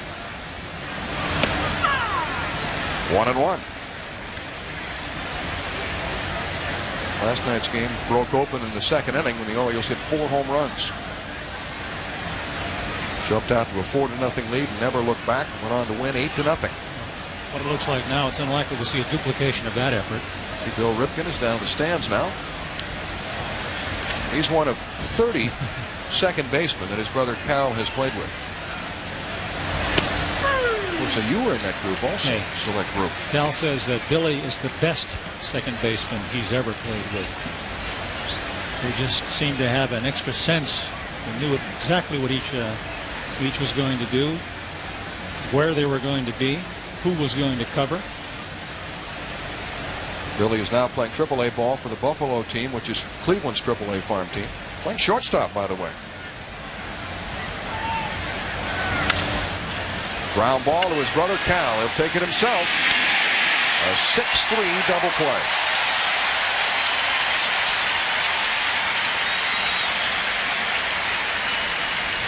Well, the double play is a guardian, and we've seen a lot of them the last several days. It can shield the defense to a possible runaway inning. And that's a possibility with the Angels hitting. And now J.T. Snow will come up for the second time. He flied to center field his first time up.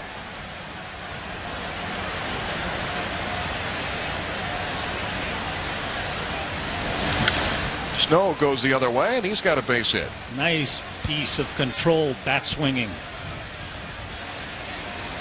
I'll tell you, looks the same from both sides of the plate. Hit number 4 for the California Angels off Mike Messina. It looks like he pulls the ball a little more right-handed, and left-handed he uses the entire field.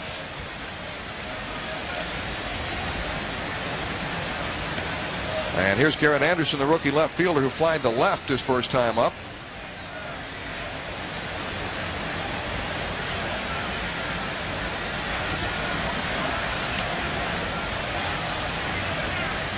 Does the president, John, realize that we're also online with America Online tonight? Would that make a difference?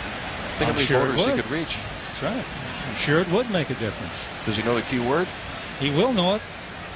HTS.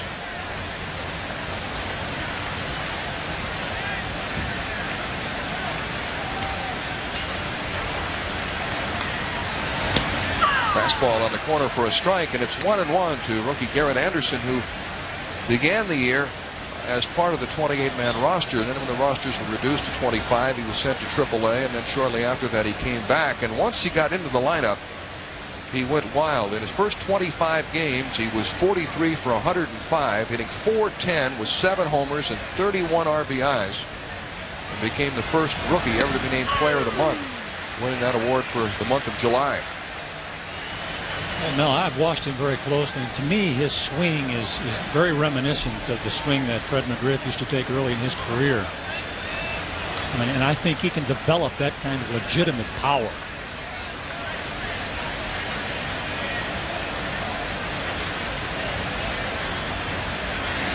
Throw to first, and J.T. Snow is back. The Angels don't steal many bases. They're 13th in the league in stolen bases. Tony Phillips will run once in a while.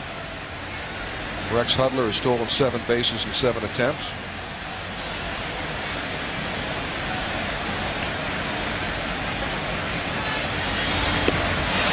Swing and a miss, struck him out, and Garrett Anderson strikes out to end the inning. The end of 3 1/2. It's the Orioles 4 and the Angels. Orioles 1 and the Angels 1. Usually we have a Miller Lite scoreboard here, Miller Highlights scoreboard, but right now in the HTS skybox with the president of Group W Satellite Communication, Don Mitzer, and the general manager of HTS, Jody Shapiro. How do you feel about tonight? What's been going on? It's a great event, and it's a really recognition of home team sports and the Baltimore Orioles and all the fans of Baltimore, and we're just proud to be part of it.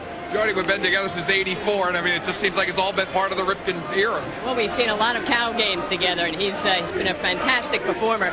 I mean, congratulations to Cal, but I also want to congratulate all the Baltimore fans here. They have been special. They're honoring him in a way that's unique, and I just think it's a great relationship we've all forged together. And thank you all for being a part of it. Don, I know you're a Yankee fan because you grew up there. You're sad to see the Gehrig record go. Not really. I think that times move on. It's a great performance. It was a great record, and now it's a challenge for somebody else to come along and break that one.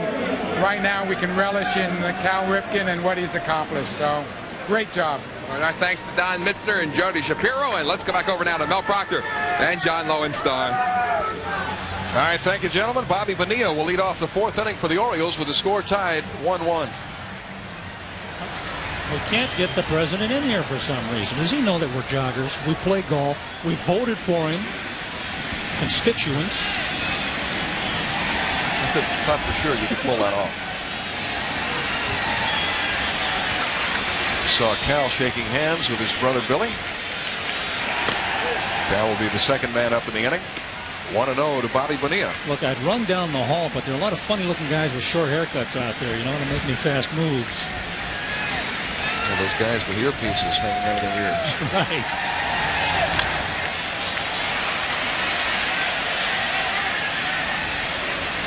And we caught a glimpse of this moments ago. Cal Ripken walking over to shake hands with his brother Bill.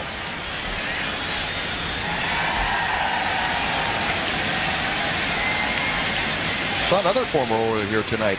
Former Oriole outfielder Mike Young is in the crowd. Bobby Bonilla sends one to deep center field. Back goes Jim Edmonds, running out of room. It's gone.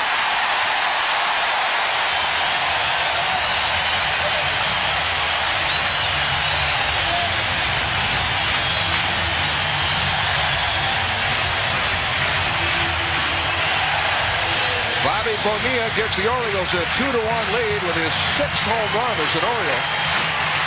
Looks like those home runs, Mel, again, are going to be prominently displayed tonight.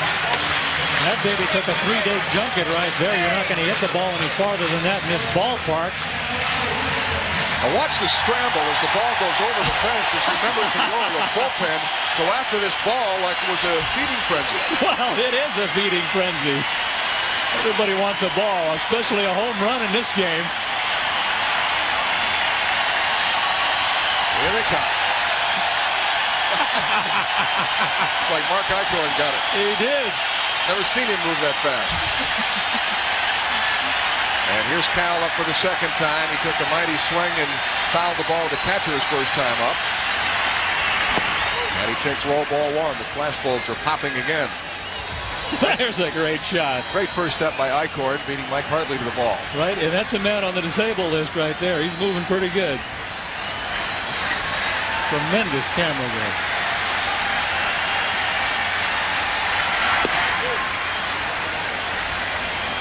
You see Bosky now, Mel, trying to pitch a little more carefully because when a pitcher enters a power hitter's lair, he gets bitten. And Bonilla proved that to him right there. Cal not only has played in more consecutive games than any man in history, he also was involved in the longest game in pro baseball history. 33 innings, Rochester and Pawtucket in 1981. He checks his swing and takes low ball 3-0. I'd let him swing right here. He might get the best pitch of the 4 he's going to see here.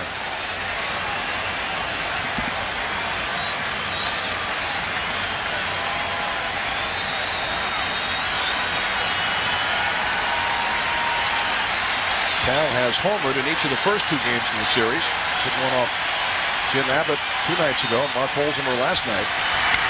He clobbers it to deep left field. Going, and gone!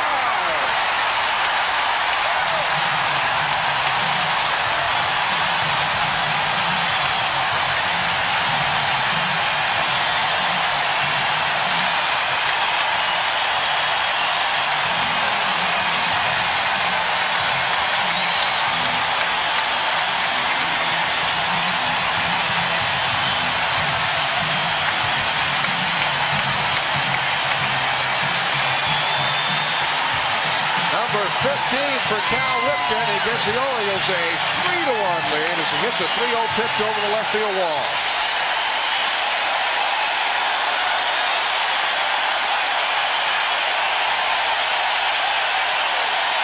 And the fans want Cal to take a curtain call.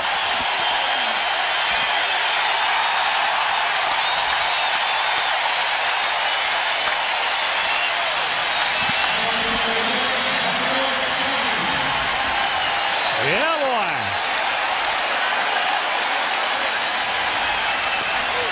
Ball one to Harold Baines, who will try to get in on the act. Watch the flashbulbs go off as Cal unloads on Sean Bosky.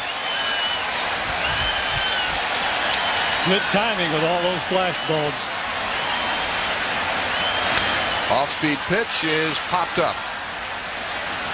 And the left fielder Garrett Anderson makes the catch. He knows it's gone. He drilled it.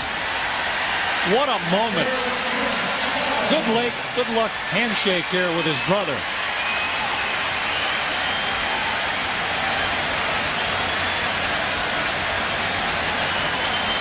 They're going to fight over that one too. Well, a guy last night, Mike Stern, a 32-year-old carpenter from Sykesville, caught Cal Ripken's home run ball, and on the spot was offered 25 $100 bills. Somebody tried to buy the ball from him. He kept the ball as the fans chanted, "Keep the ball, keep the ball." And eventually the police came out and escorted him off the field. It looks like they're going to do the same thing with this young man who obviously caught the home run ball tonight. Going to put him away for safekeeping as well as the ball. Probably take him somewhere else and let him watch the remainder of the game, and then make sure that he's taken safely home with the ball. He had a cast on his right arm.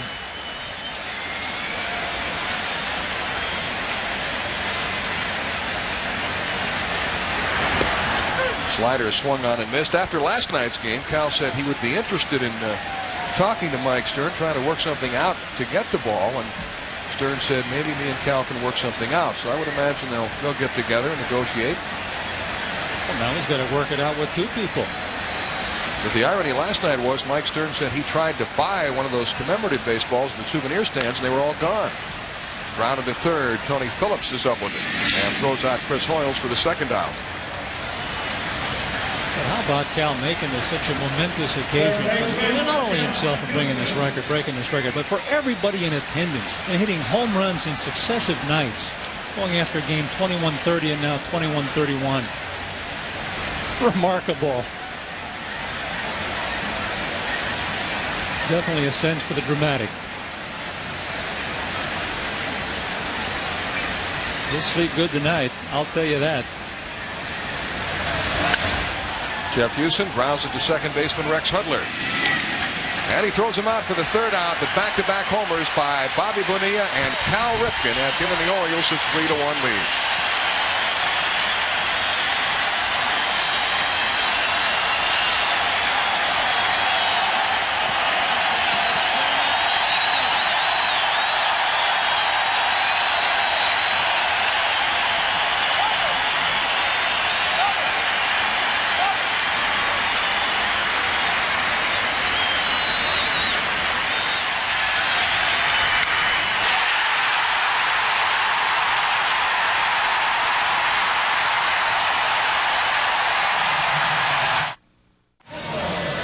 Welcome back to Oriole Park at Camden Yards, and it won't be long before number 2,131 will be lowered from the B&O warehouse. It'll become official that Cal Ripken has broken Lou Gehrig's record. If the home team is ahead after 4.5 innings, the game becomes official, and the Orioles are up right now 3.5. So if 3-1. So if the Angels fail to take the lead in the top of the 5th inning, that ceremony will take place in 3 outs. Rex Hudler will lead off against Mike Messina. Hudler struck out his first time up, and he takes strike 1. Yeah. Well, I wonder if Bill Clinton ran head-to-head with Cal Ripken for president today, who would win? Right. Well, he's got 48,000 votes right here.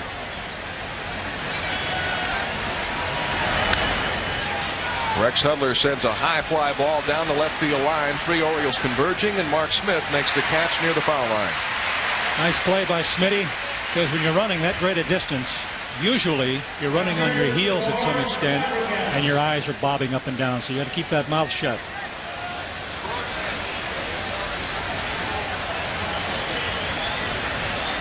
Three runs, 5 hits, no errors for the Orioles. 1 run, 4 hits, no errors for the Angels. And here's George Fabregas, who grounded to short his first time up.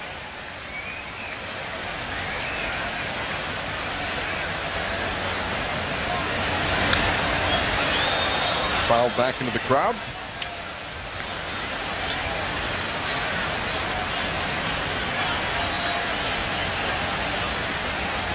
Mike Messina is a talented pitcher, but when he gets a lead, he's a lot like Roger Clemens. He just kind of elevates his game a notch and becomes even more difficult to beat.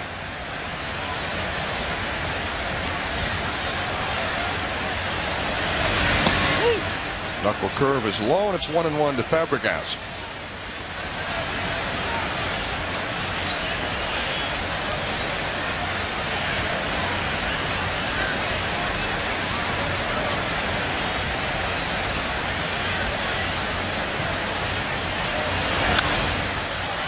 Popped up foul out of play, 1-2. Last night, when the number 2,130 was unfurled, Cal Ripken was given a standing ovation that lasted 5 minutes and 20 seconds. Tonight, it could go on forever.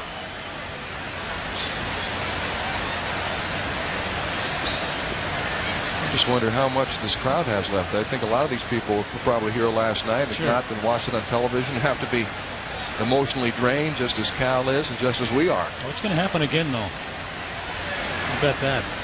Cal was saying before tonight's game, I'm exhausted. Take a day off. He said he'd take 2 weeks off, but he didn't mean it. No, he won't take any days off.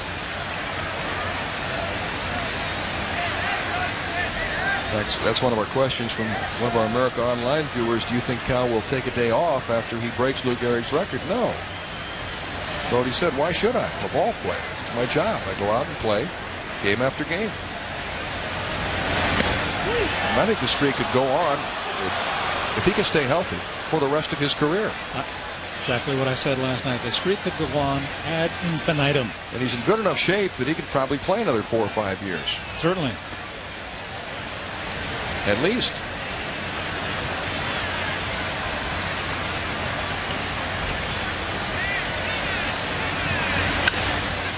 Ground ball to second. Manny Alexander fields it cleanly and throws out George Fabregas.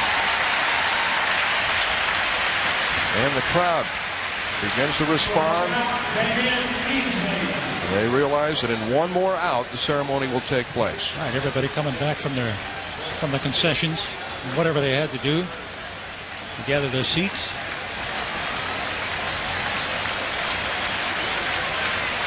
Damian Easley up for the second time. He doubled his first time up, hit a pop fly to right center and turned it into a double. Knuckle curve is low from Mike Messina. The Orioles are to be commended. Whoever thought of the idea of putting the numbers on the warehouse and changing them each night. What a remarkable idea. Ingenious. We understand it was a group decision, and we salute all of those who might have been involved in the decision.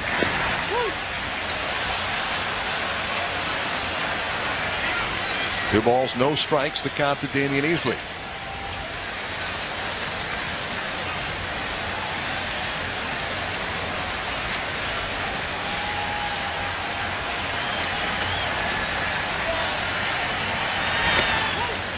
Three and oh.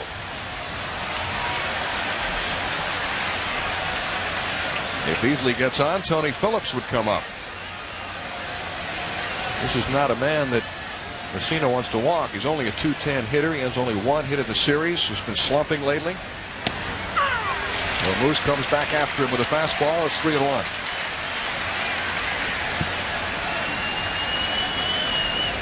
Well, most pitchers realize the consequences of walking the number 9 hitter. And usually the number 9 hitter is the worst hitter in the lineup.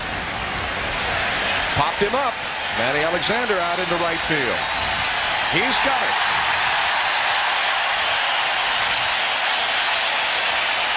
And now it's time for the moment you've been waiting for.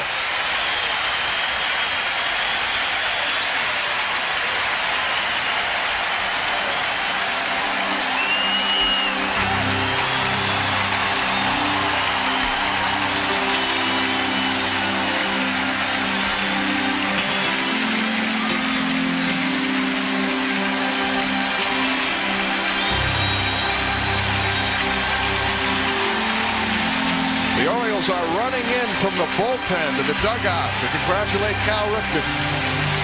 All the relief pitchers, everybody out of the bullpen coming into the dugout.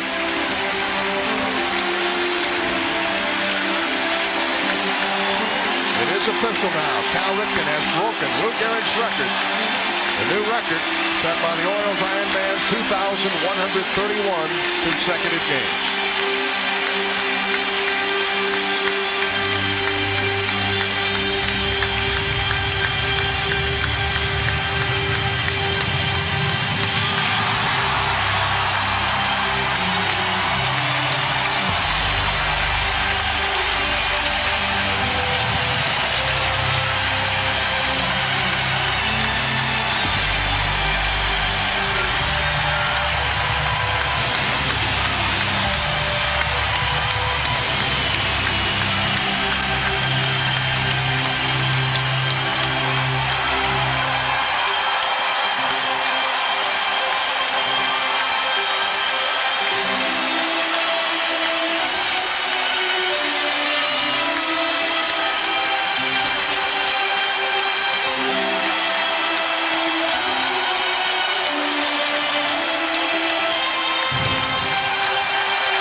celebration with his son, Ryan, only 2 years old.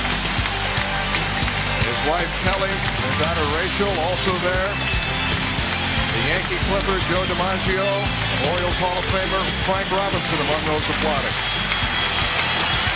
How about that shirt? 2,130 plus. Hugs and kisses for Daddy is what it says on the back.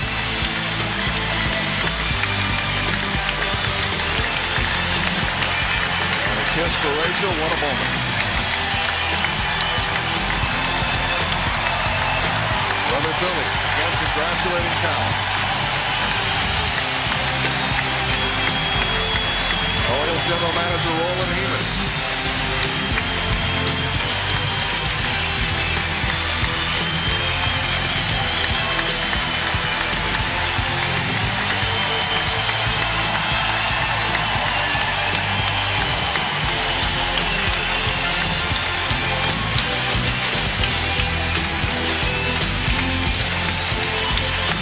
Cal's mom, Vi, brother Fred.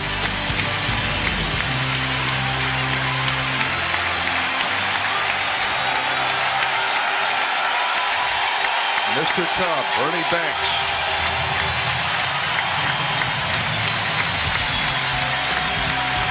The President of the United States, Bill Clinton, Vice President Al Gore here for this historic game.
ovation so far has lasted over 6 minutes.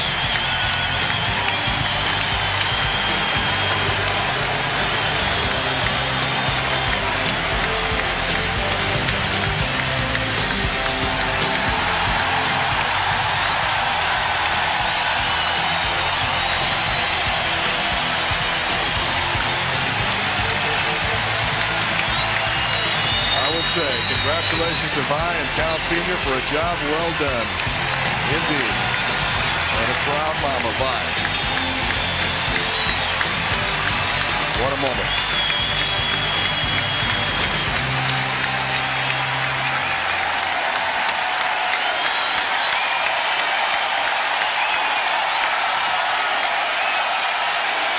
The fans aren't letting up.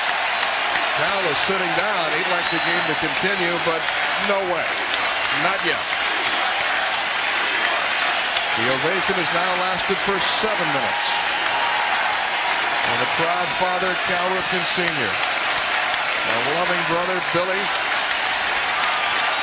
And Cal's proud teammates.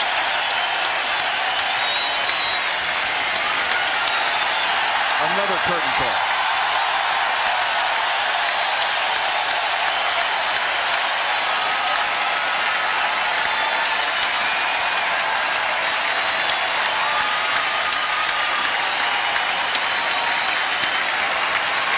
What a moment this is for the entire Ripken family. From Cal Sr. and Vi. On down to Kelly, Rachel, Ryan. And what this man must be thinking. One of the great baseball men, Cal Sr., who has helped not only his son, but so many Orioles become major leaguers.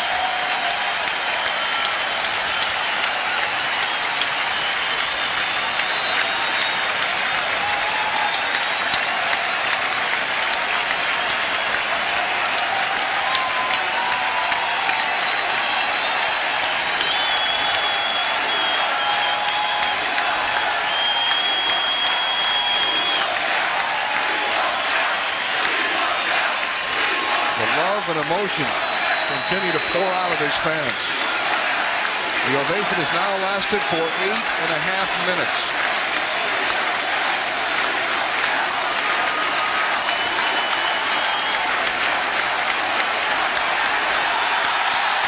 And Cal again steps out to salute the crowd.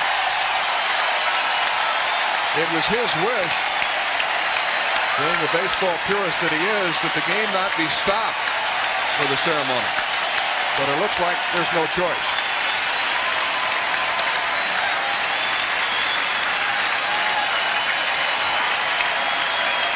All of the folks in the HTS skybox looking on, and needless to say, we're overjoyed at being part of Cal Ripken's career and being here for this historic moment. It's certainly the highlight of my broadcasting career.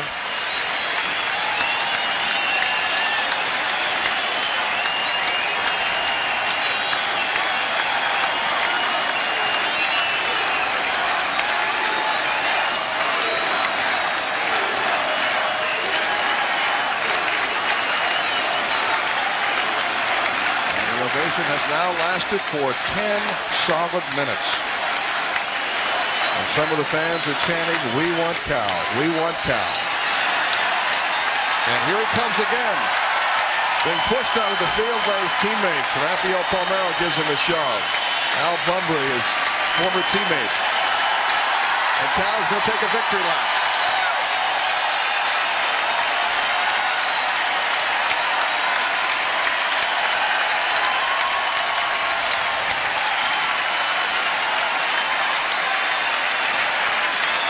One of the great moments in baseball history. The Iron Man has passed the Iron Horse.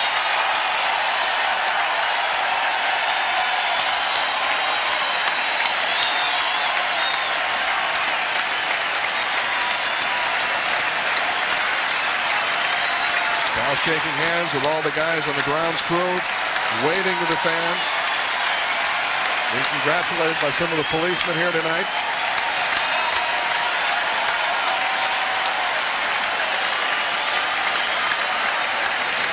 The Orioles team on the field.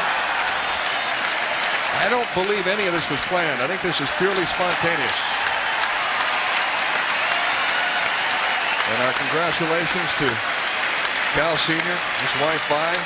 What a moment this must be for them. The guys in the bullpen collecting high fives. And the ovation has now lasted for 11.5 minutes.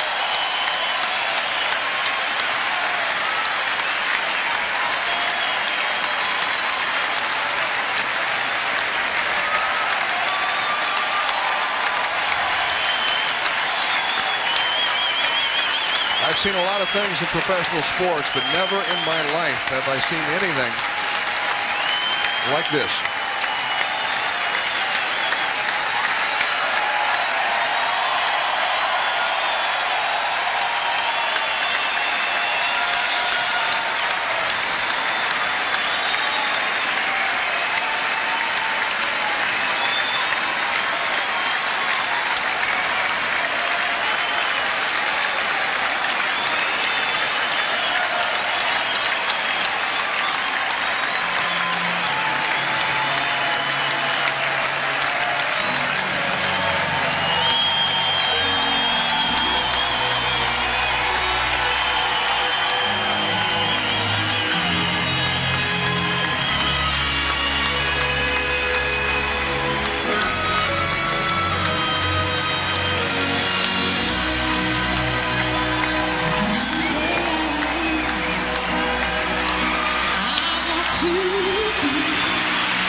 Approaching the California Angels dugout. Put up by Larry Barnett. Al Clark congratulating him. Buddy Tyler, the visiting clubhouse man. Rod Carew, the 7-time batting champ. One Hall of Famer hugging a future Hall of Famer. And the ovation has now stretched to 13.5 minutes.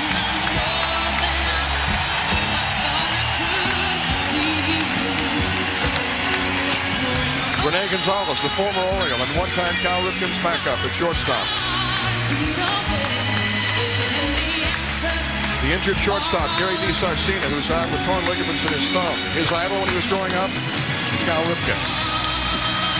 Former Oriole Rick Burleson.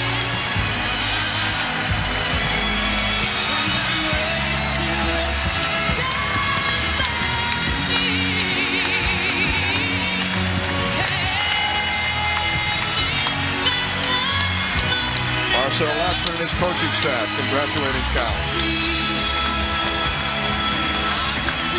And all of us here in the booth salute the Iron Man, Cal Ripken.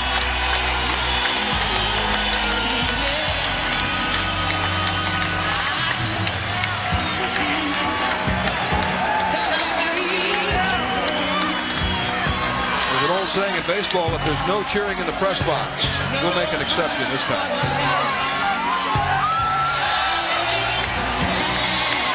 And the ovation has now lasted 15 minutes.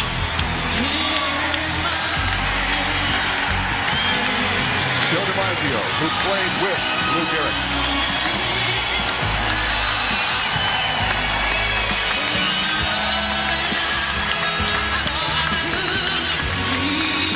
And the victory lap is complete. Back to his family, and another kiss from Dotteration.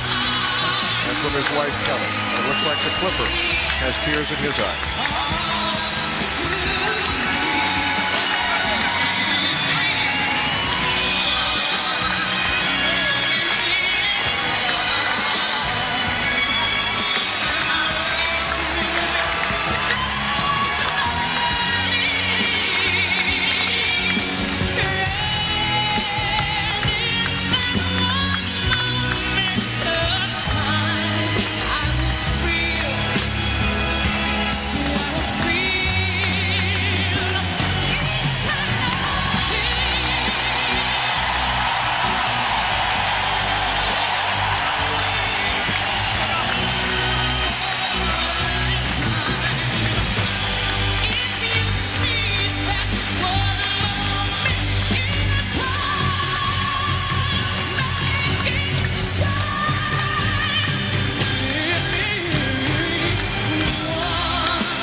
Remember, the game is not over. We're only about halfway through this game, and following the game, an elaborate post-game ceremony will take place. Bobby Bonilla with his video cam. Butch Barnett, William Clubhouse boy, cheers. Oh, what a sight.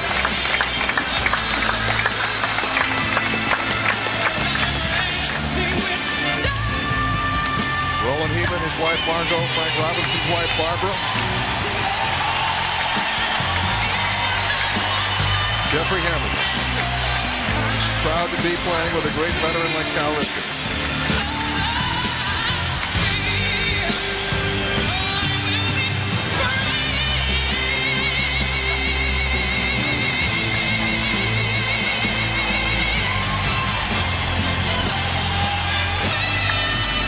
Orioles owner Peter Angelos in the top row.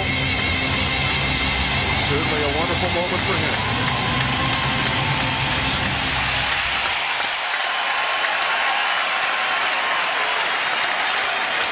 And again, President Clinton, Vice President Gore, and Cal Ripken will again come out of the dugout.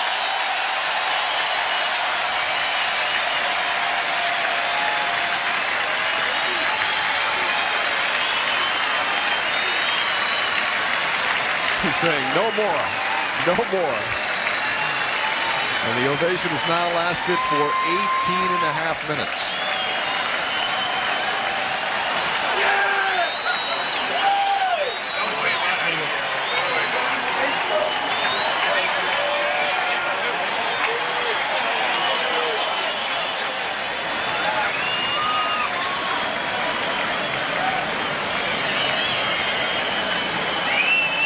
It looks like the crowd is finally quieted.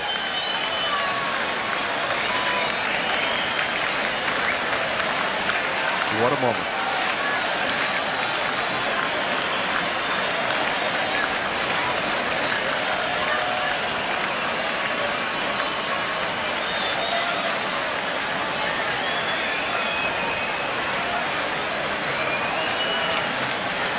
Not a bad idea. Ripken Stadium. After these last 2 days, Mel, it could certainly be apropos.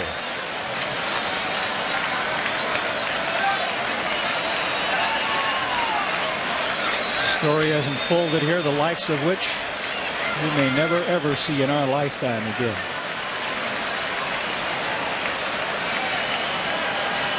I've never experienced anything like it.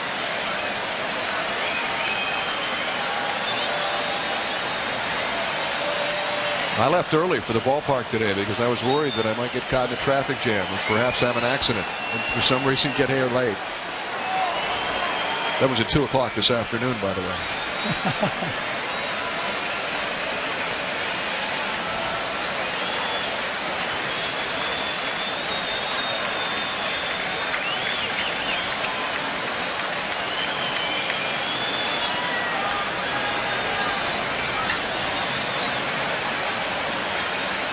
There's a sign that reads Lou would be proud, and I'm sure Lou Gehrig would be proud.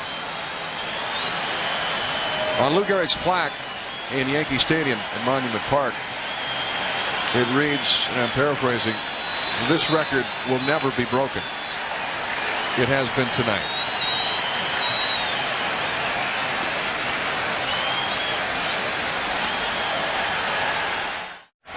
Cal must be totally drained.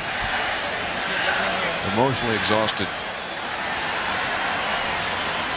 Looks like he's handling it a lot better than most of us.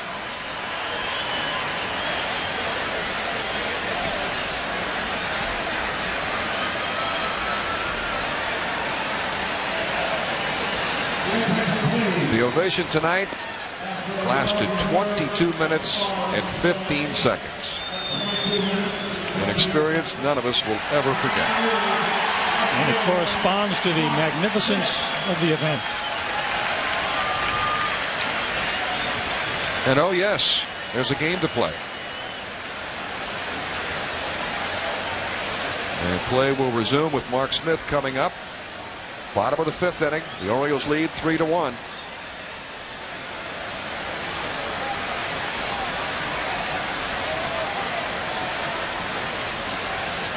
I don't know if the players can play anymore. I'm sure they're as emotionally drained as everybody. Sean Bosky was taking a few warm-up tosses, trying to stay loose.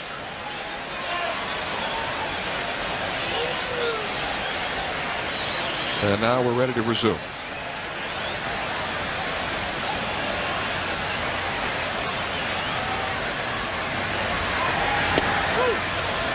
Powerful stuff indeed. Mark Smith was 12 years old when Cal Ripken's streak began. And Mark was talking before the game in the clubhouse about what it means to him to be in this game tonight. He said, "It's the most meaningful event of my baseball life. I'm just happy to be on the same team with Cal." And he said quite eloquently, "It's almost as if baseball needed this. The image of the game was tarnished by the strike, and Cal has restored it. He's the perfect guy to set the record, the perfect role model. His image is perfect." You never read about Cal getting in any trouble off the field, being involved in any scandals. I hear you.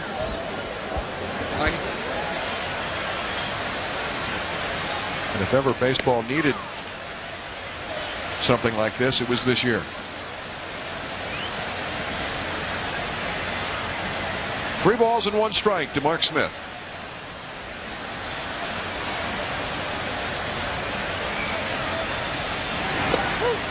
Ball 4. Well, there's no telling now how long or how this delay has affected Sean Bosky on the mound. But he was waiting just like everyone else, applauding, waiting for his turn to throw that first pitch after play resumed again. And I reiterate, this ball club needs this game.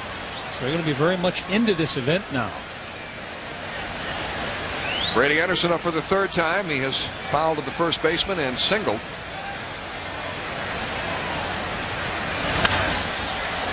Line foul. Just recapping some of the action tonight. The Angels took the lead with 2 outs in the first inning when Tim Salmon hit a home run off Mike Messina. Then the Orioles tied it up in the bottom of the first with 2 outs when Rafael Palmeiro homered off Sean Bosky. And then the Orioles hit 2 more home runs back-to-backers by Bobby Bonilla leading off the fourth to put the Orioles up 2-1. And Cal Ripken appropriately, dramatically followed with his 15th home run of the year to make it 3-1.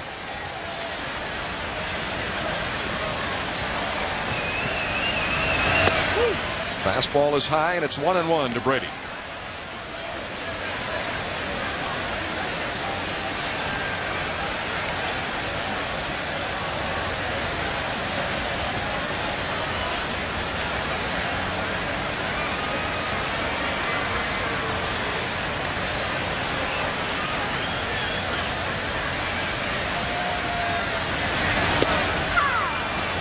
Change up in for a strike, and it's 1-2. And of course, the festivities are not over. There's a post-game show to follow the game, and then tomorrow a parade downtown Baltimore. Another parade late tomorrow afternoon, early evening in Cal's hometown of Aberdeen. That's right. So it's going to take quite a while for all these festivities to unfold. So the celebration has just begun.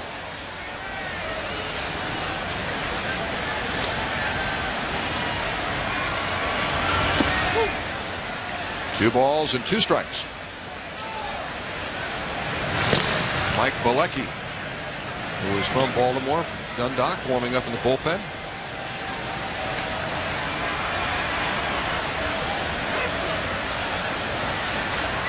Be a thrill for him to get into this game. Oh, I would think so.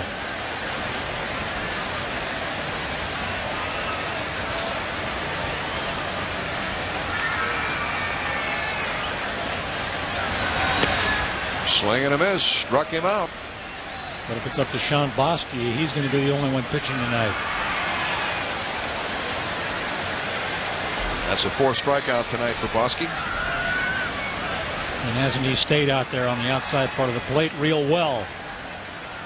The pitcher can set up a caught on the outside with that fastball. He could put a lot of hitters to sleep. Fastballs away, deactivate hard swings.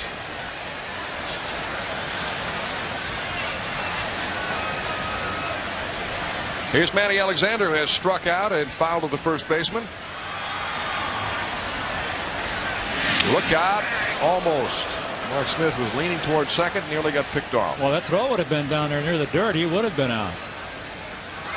It's a good lead.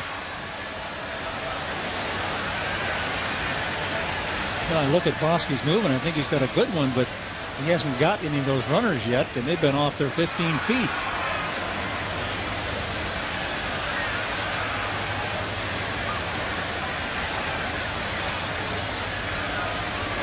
Man, he looked like he wanted to bunt, and that's a strike. That little slide ball fooled him. And there's another fellow who's been off that mound quite a while now. Mike Messina trying to win his 16th game of the year. He was ecstatic about drawing the starting assignment. He said he figured it out weeks ago. This would be his day to pitch. A drive to left field. Garrett Anderson retreats and makes the catch. 2 outs in the 5th inning. And Rafael Palmeiro will be coming up for the 3rd time. He has homered and flied to right.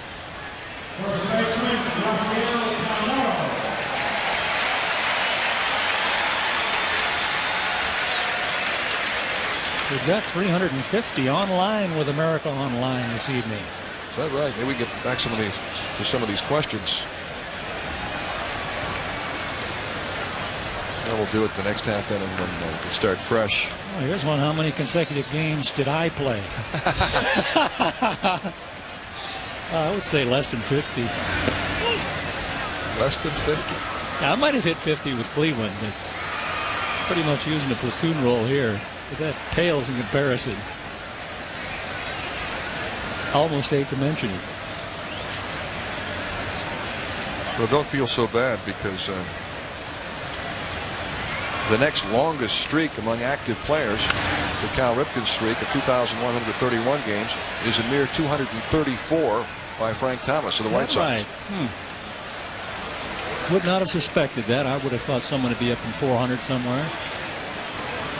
Florida outfielder Jeff Conine had a streak going at 307 straight games, and then he sat out a game May 29th against Houston because of a sore hamstring. Here are some of the other consecutive game streak in pro football. Jim Marshall, 282 straight games. Ron Boone, who played in the ABA, 1,041 games at basketball. Mike Jarvis in hockey. Boy, those streaks in hockey and football got to be enormous. The punishment those players take in that game.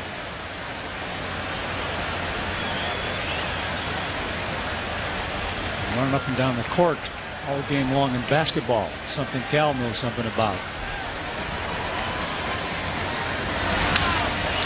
Palmeiro serves one into right field for a base hit. Mark Smith goes to second, and Raffy is 2 for 3. And that'll bring up Bobby Bonilla.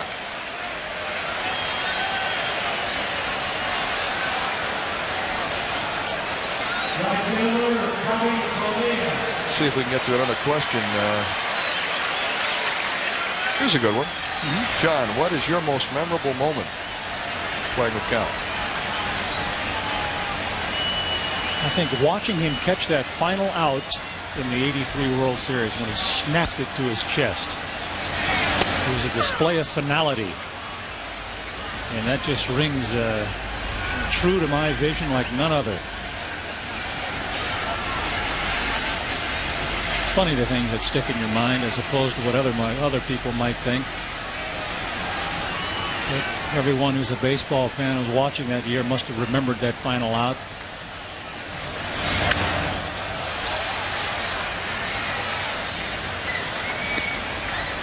Bobby Bonilla struck out his first time up and then hit a home run off Sean Bosky, leading off the fourth to give the Orioles a 2-1 lead. Cal Ripken followed with a home run on a 3-0 pitch to make it 3-1.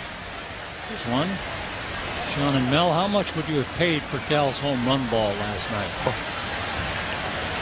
Oh, I probably would have exceeded that fellow's offer in the stands by twofold.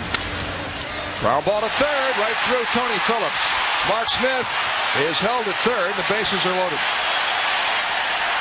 And Cal Ripken will be coming up now with the bases loaded. Timing is everything.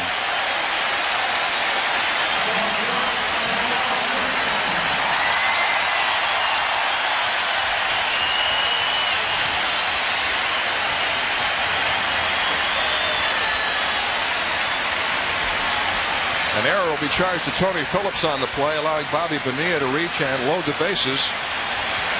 Cal Ripken has homered in 3 consecutive games. He hit one Monday night off Jim Abbott, connected last night off Mark Holzheimer, and hit one tonight off Sean Bosky. The last time that Cal homered in 3 straight games was in 1991.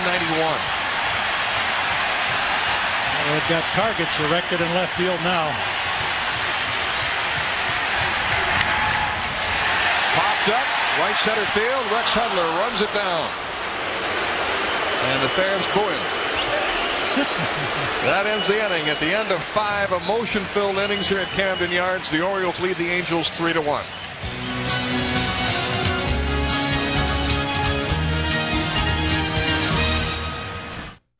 In a perfect world, yeah, I'd love to have my brother, on the team playing side by side with him, and I'd love to have my dad in the clubhouse and on the field where I could see him every single day. For support, I always said that he was on the field and he looked at me as a player. I looked at him as a coach. Or for a brief period, I looked at him as a manager. But there are times when you're on the road and when you're gone that you look at each other as father and son, and it was nice to have him there. Baseball in the early days, when I was a child, took him away from me. And then when I was an adult, kind of gave him back to me in the form of teammates. And it was good to have my brother Billy there. If there was something you couldn't tell your father or something you couldn't go to your father with about a certain problem, you could go to your brother, and he was there for you. So it was a great situation, and one that I think that I took for granted on. And in a perfect world, yes, I'd like to still have him here. And fortunately, both Cal Sr. and Billy were here tonight to witness this historic event. It would have been nice had they been in uniform. But expressed as eloquently as only Cal could. Tony Phillips leading off the 6th against Mike Messina. We'll see how well Messina fares following the long layoff. A 22-minute, 15-second standing ovation for Cal Ripken. Tony Phillips has popped the 3rd and struck out.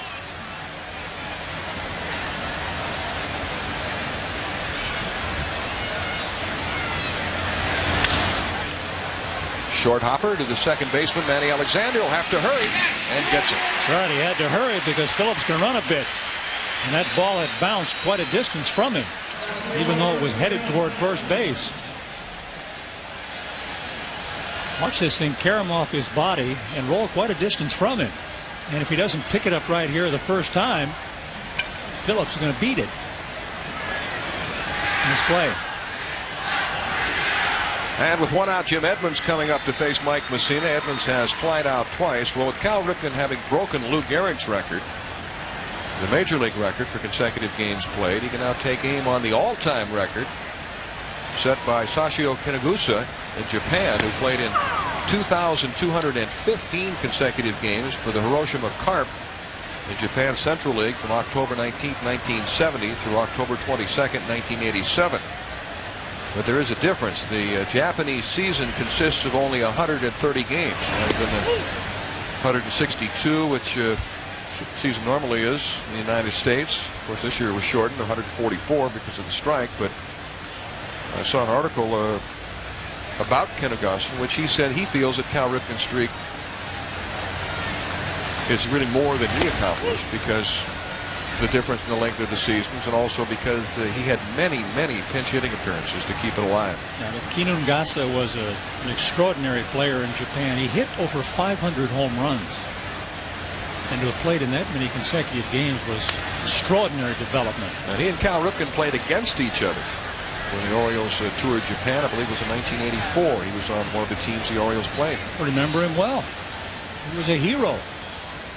Sachio Kinungasa. An extraordinary third baseman. 2 balls and 2 strikes to Jim Edmonds. The Orioles lead 3-1. We're in the 6th inning. Knuckle curve is high and the counter's full. Matter of fact, Kinungasa is working in television. He's a sports commentator on baseball. So he's still very much involved in the sport in Japan.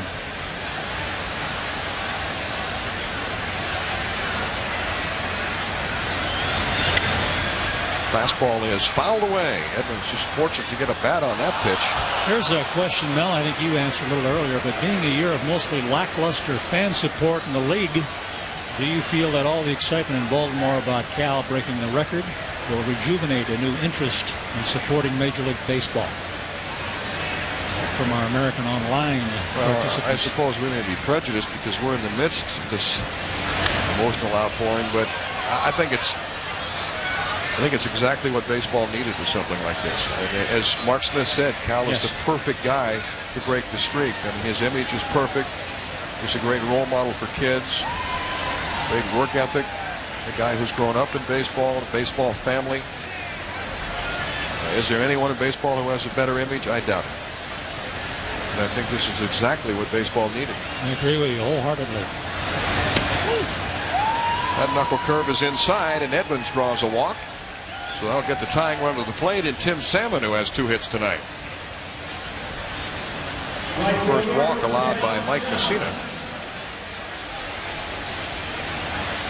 3 runs, 6 hits, no errors for the Orioles. 1 run, 4 hits, and 1 error for the Angels.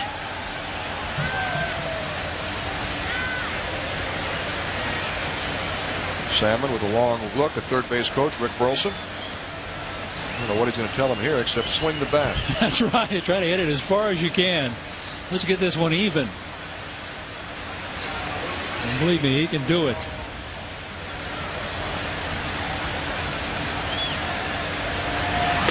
Fastball is high to Salmon. Salmon might have the most marketable skills on this Angels ball club.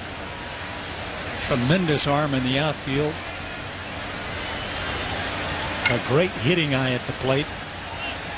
And someone who can carry a ball club for several weeks. Hasn't even hit the peak of his career yet. Salmon is a guy who's a lot like Cal Ripken in that he's been a winner wherever he has played. He was an All-State selection in high school in Arizona, minor league player of the year, Pacific Coast League most valuable player. He became the first Angel ever to be named Rookie of the Year. And he was born on the same day as Cal Ripken, August 24th. Salmon is several years younger than Cal, but they share the same birthday, the 24th of August.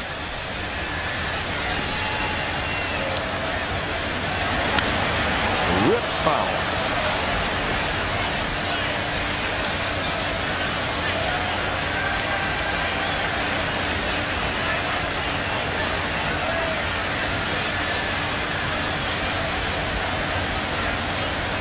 Salmon is 27, by the way. Cal Ripken recently turned 35, so there was an 8-year difference in the two. But Salmon was a great player and the NAIA All-American at Grand Canyon College. He had 51 homers and drove in 192 runs there in his career in 3 years. Fastball got him, and Salmon strikes out. Threaded the outside, and that's the perfect pitch to do it with. It's the one pitch that Messina has the most control over. He can pretty much throw it to a dot in that catcher's glove. Look at that. That's the 5th strikeout tonight for Mike Messina. No, those pitches are practically impossible to retrieve for a hitter, even one of such skill as Salmon at the plate. Chili Davis comes up for the 3rd time. He's struck out and grounded into a double play.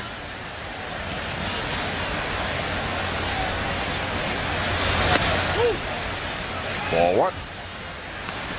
I don't think anyone extracts more from his talent in that batter's box than does Chili Davis. He's been a good hitter forever. I haven't known him when he hasn't struck the ball well from both sides of the plate. Fastball is high, 2-0 to Chili Davis, who's hitting about the same from either side of the plate, batting .326 left-handed, .325 right-handed. That's the kind of consistency you'd like to see in a switch hitter. Sure is. Most switch hitters are stronger from one side than the other. You cannot exclude his talents from either side of the plate. Looks like Mike Messina is beginning to get his pitches up. Well, he goes 3-0 to Chili Davis. No, he's been much more methodical on the mound this inning after that long wait in the dugout, in the runway. So he's approached this inning in almost a very controlled fashion, much more so than usual.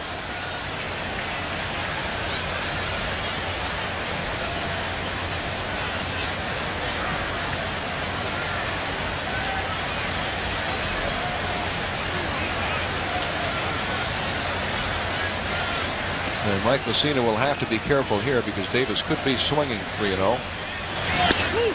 And he takes ball 4. Well, he was thinking about it. Probably wise just to send him on his way down to first base. Phil Regan is on the phone to the bullpen. He's got a lot of pitchers who want to work tonight. Several of them stopped by Phil's office earlier today and said, I'm ready. My arm feels great. I'd love to get in the game. That's right. No fatigue tonight. Terry Clark will get up, as will Mark Lee. Pitching coach Mike Flanagan goes out to talk with Messina. That long wait has provoked the bullpen arising here. He was sitting around for close to a half hour because Cal Ripken's victory lap and the ovation took 22 minutes and 15 seconds, and then Sean Bosky came out, worked the next half inning, so he sat around all during that inning. And Bosky faced 5 hitters in the 5th. Yeah, so it's been a while since Messina's had it in cruise control out there on the mound.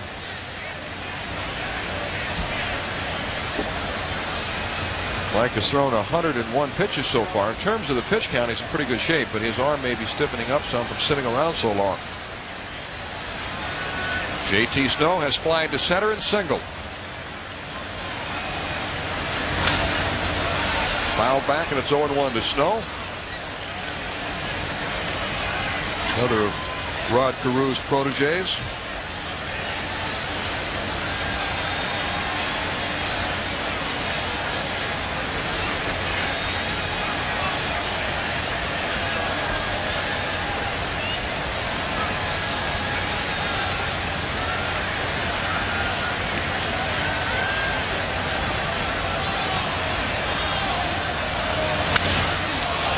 Down the right field line and foul. And it's 0-2 to J.T. Snow, who failed to make the Angels out of spring training last year and then hit only .220 after he was called up on June the 4th. Rod Carew said early in his career with the Angels he had a lot of home runs and started getting pulled in the direction of being a home run hitter, and he said he had to get back to realizing that he's a gap hitter. His concentration had fallen off. He lost his focus. They got him back on track this year, and he's had the best year of his career. Yeah, a lot of hitters, Mel, fail to realize that line drive gap hitters can also be home run hitters.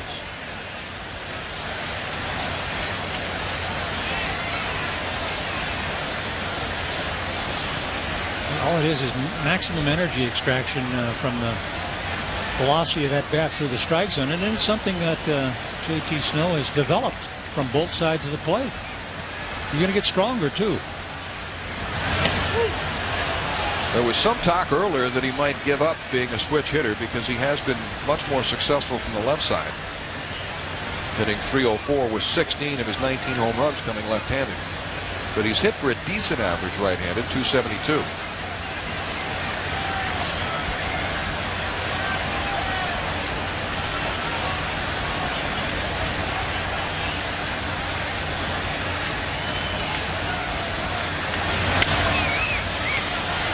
Foul back. He spoiled a tough pitch right there from Messina. You can see a disproportionate percentage of his pitches right now have been fastballs. As I said earlier, that's the one pitch that he can control much better than the others. We've talked throughout the series about the impact that Rod Carew has had on this team. When he joined the Angels, his first year, they hit a league low .243. Since then, they've improved every year. .243 to .260 to .264, and then this year up to .280. So he's had a tremendous impact on this team.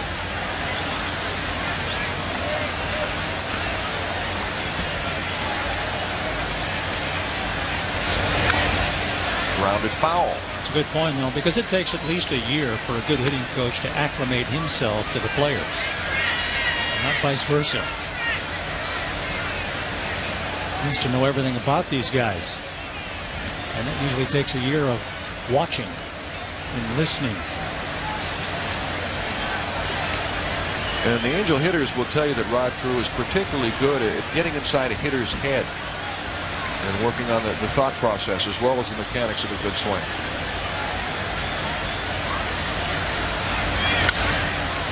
Line to left field. Mark Smith on the run. Oh, what a catch!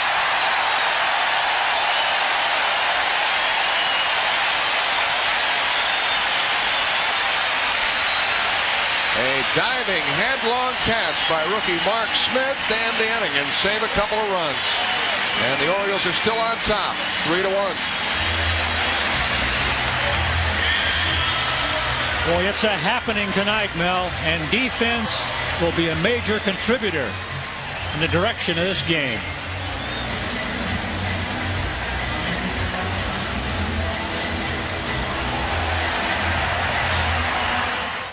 A saving catch by Mark Smith has preserved the score. It's still 3-1 as we go to the bottom of the 6th inning. The Orioles will face a new pitcher, Mike Pilecki, native of Maryland, who's from Dundalk. Some good years in the National League with the Pirates and the Cubs. Had a lot of arm problems. Got on with the Angels this year. Pitched very well in a game against the Orioles earlier this year. That's a nice touch right here, Mel, with bringing in Pilecki into this game. It shows that Marcel Latchman has an idea of the historical consequence of this game. But that long half inning got the best of Sean Bosky, even though he pitched very well tonight. Strike one to Harold Baines. Baines tonight has doubled and flied to right.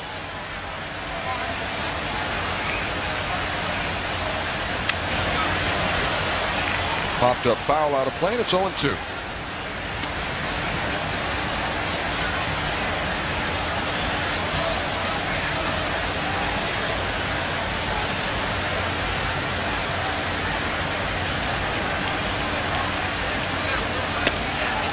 Pretty good fastball by Malecki, reaching back for a little extra on that one, and he gets the strikeout. Well, he's got a good fastball, and when he changes speeds too, it can really throw these hitters off. And look where he keeps the ball on Harold here, away from him, which is what most pitchers try to do. And now Chris Hoyles will be coming up. Here's a question from America Online. Will President Clinton invite Cal to the White House? Well, I certainly hope so. I would think so. Matter of fact, he might invite the president to his house for a round of one-on-one.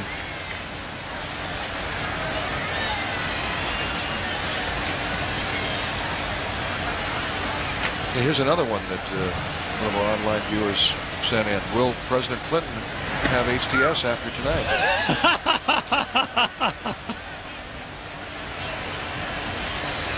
Well, he did kind of blow us off here, didn't he?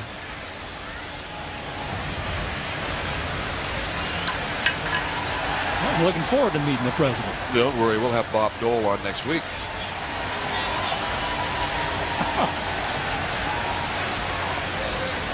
Oh, boy. Popped up down the right field line. Snow and Hudler giving chase, and it drops in there. That's a fair ball.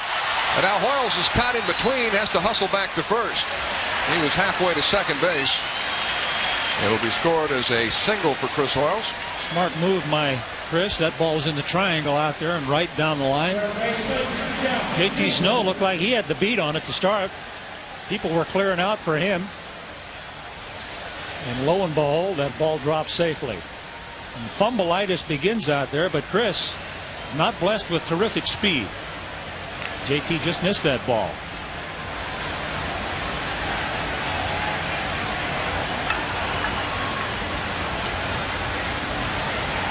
That's the Orioles' 7th hit of the game, and they're first off Mike Malecki. And here's Jeff Houston, who struck out and grounded out.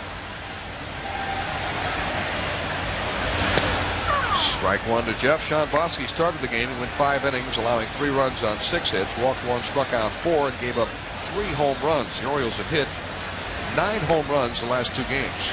6 last night, 3 more tonight. Palmeiro hit 1 in the first inning. Bonilla and Ripken connected in the 4th.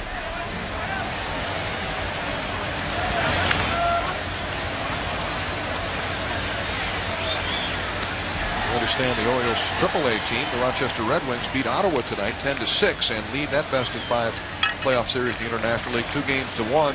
Rocky Coppinger got the win. Coppinger is the guy who started off the season, I think, at A-ball and then went up to AA and finally to AAA. Had a terrific year. I believe his record is, well, 4-0 now since going to Rochester. Popped up, and the shortstop easily makes the catch. Malecki wanted that ball. He didn't think anyone would have time to get to it, but him. That one is fouled into the Oriole dugout. Tim Bishop, the strength and conditioning coach, says, no, it's going in my pocket. I'll tell you what, that disappeared in a hurry, too, didn't it? Little fake move there right into the pocket. Well, when Rex Hudler caught Cal Ripken's pop-up in the 5th inning to end the inning, he sprinted directly into the clubhouse with the ball and put it somewhere where nobody could get it. Everyone looking for memento of this game. There's the commemorative baseballs being used last night and again tonight. I think we're going to get a foul ball up here tonight. Kind of fun, wouldn't it? Yeah, it's going to be the president's loss, too. I would have had him sign it. President who?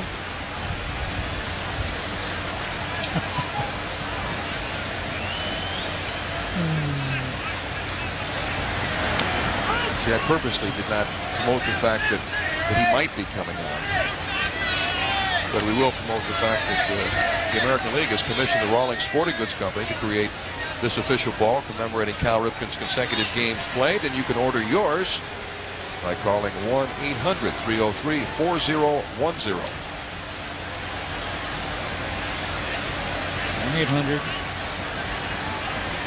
1-800-303-4010. That's the only way you can get the commemorative balls now. Swing and a miss, and Mark Smith strikes out. No runs, 1 hit, 1 left for the Orioles. We've completed 6 innings, and the Orioles lead the Angels 3-1.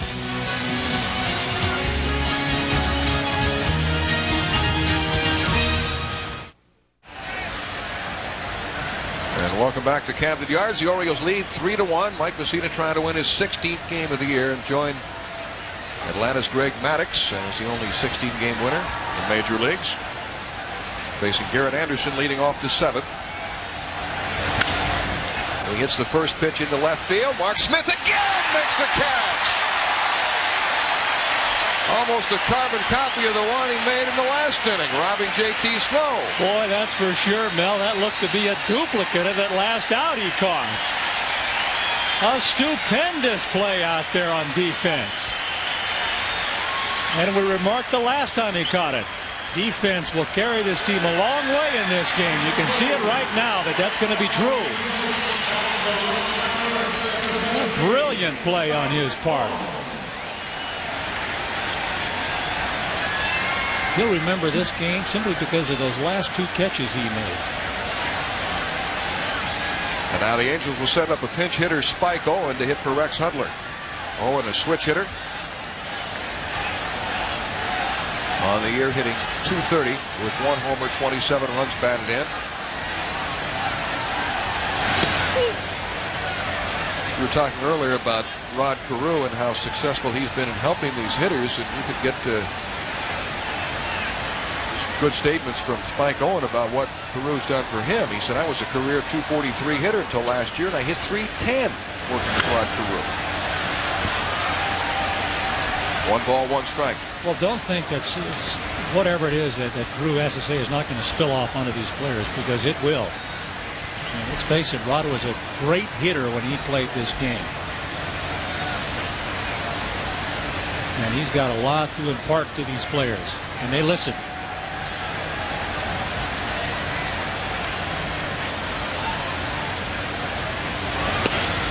Swing and a miss by Spike Owen, and it's 1-2. We do have a question here from David Rose from America Online. Says he lives in Pikesville. He's been watching HCS for some 11 years, and he wants to ask us if he thinks tickets will be harder to get next year due to the streak. Well, David, they're hard to get anyway. Yeah. And I wouldn't be surprised if that were to become true. Even more so. 2 balls and 2 strikes to pinch hitter Spike Owen, who is 12 for 26 as a pinch hitter this year, so he's done a fine job. Who's the next active player, the most consecutive games? You answered that, Frank Thomas.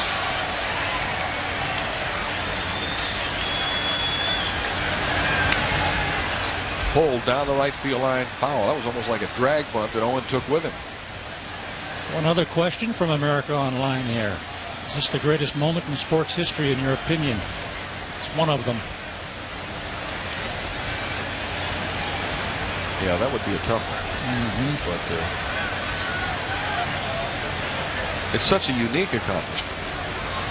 I mean, it's unlike anything else. It's unlike a team winning a world championship or a boxer winning a world championship.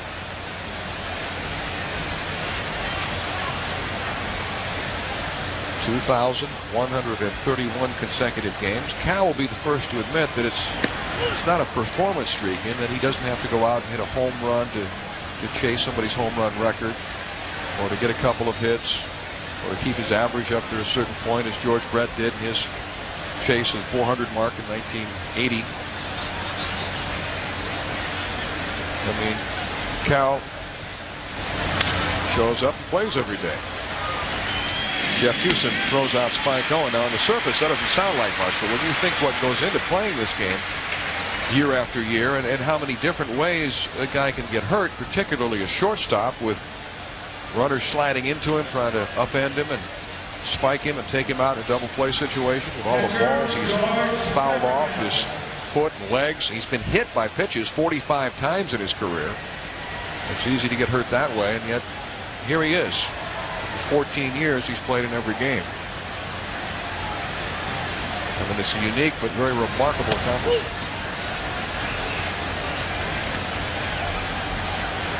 Great shot of downtown Baltimore and Camden Yards at the same time. It is a beautiful night tonight. Made even more glorious by the festivities. 2-0 the count to George Fabregas, who's grounded out twice tonight. One other question from America Online. All right.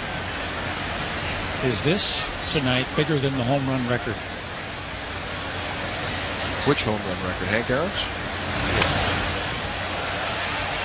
And that was a monster personal accomplishment, performance based.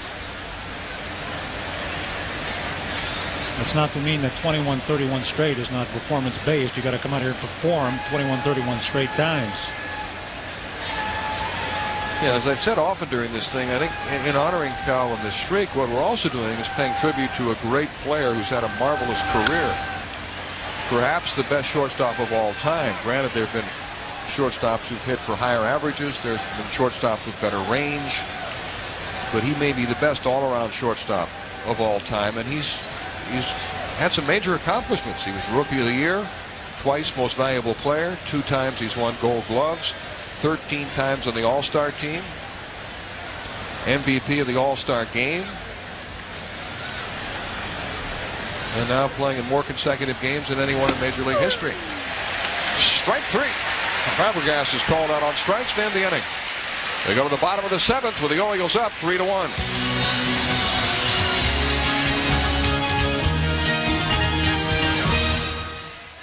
Hitting instructor for the Minnesota Twins back in town tonight for the Ripken night. What did you think so far? Been a beautiful night. I'm so happy that I can be a little part of this and come into town. We had a game this morning, or actually this afternoon, and I missed it to come in. And I'm very happy for Cal and his family, his mother and father. It's a wonderful achievement, and the Baltimore people and the Baltimore Orioles should be very, very proud. You saw him come around the ballpark as a kid many, many years ago. What was it like then? I sure did. You know, I played 3 years in the minors before I got to the major leagues with the Orioles, and his dad was my manager every year. So, you know, I used to see Cal around the clubhouse when he was 6, 7, 8 years old. He was very active, and you knew he loved baseball. But if he, you know, I didn't know he was going to grow up and be as big and strong as he is now. But you know, you always knew that he loved the game. All right, our thanks to the king of swing, Terry Crowley, and that is the Washington Post scoreboard. For now, let's go back upstairs now to Mel Proctor and John Lowenstock. All right, thank you, gentlemen. It's good to see Crow out here, and it looks like Marcel Latzman is going to give his bullpen some work. Mike Bilecki worked 1 inning. He's gone, and left-hander Bob Patterson takes over. And Spike Owen is now at second base. Got some dignitaries in the booth, John. We don't have President Clinton, but Chelsea Clinton, President's daughter, stopped by to say hello. And Tipper Gore, wife of Vice President Al Gore, is also here. Wave to the folks, Tipper. Wave. Wave. There you go. So we've got some dignitaries. Very much so.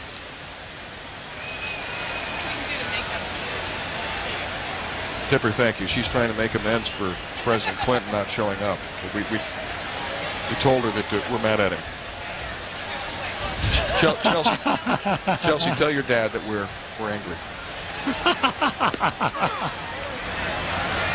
If we pull the plug on HTS at your house tomorrow, the White House, you'll know why.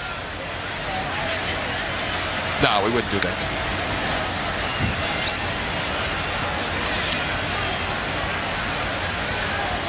We're only kidding. We're glad to have you here, and hope everybody's enjoying this historic night.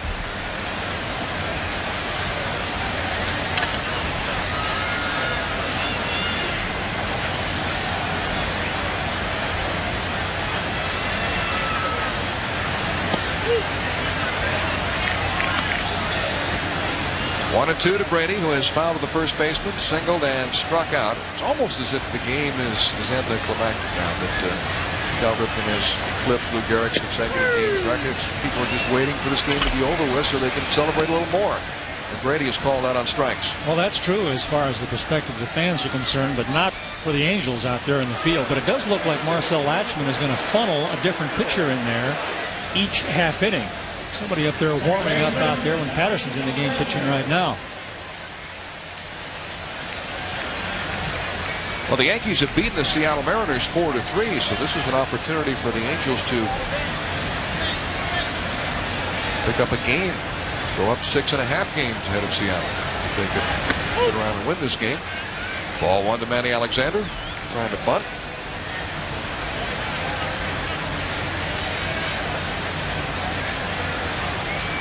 What else do we have, Tom?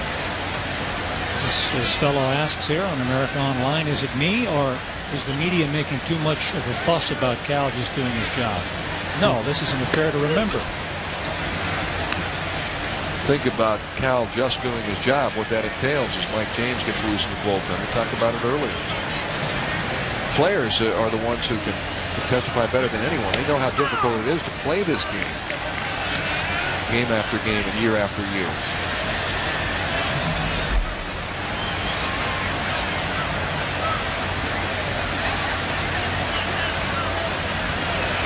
Rex Hudler said the other night, looking up at the numbers on the warehouse, which at that time read 2,130, and said you could take the 2 off that number, and that's still an impressive streak. 130 consecutive straight games. Consecutive games. Tony Phillips up with a ground ball, throws out Manny Alexander. 2 down. Maybe you've answered this one already. No, I think you have. What happened to Gehrig after game 21-31? 21-30. Well, 21-30, exactly. He took himself out of the lineup. He had not been playing well that year in 1939. He had not looked real good in spring training. Got off to a terrible start. Knew something was wrong. Eventually, he was sent to the Mayo Clinic. They diagnosed that he had amyotrophic lateral-sclerosis. But he knew that he was ill and not playing well at the time and took himself out of the lineup. And it's my understanding he took the lineup card to the plate in that final game that he did not play and went back to the dugout and cried. And unfortunately, 2 years later, he died.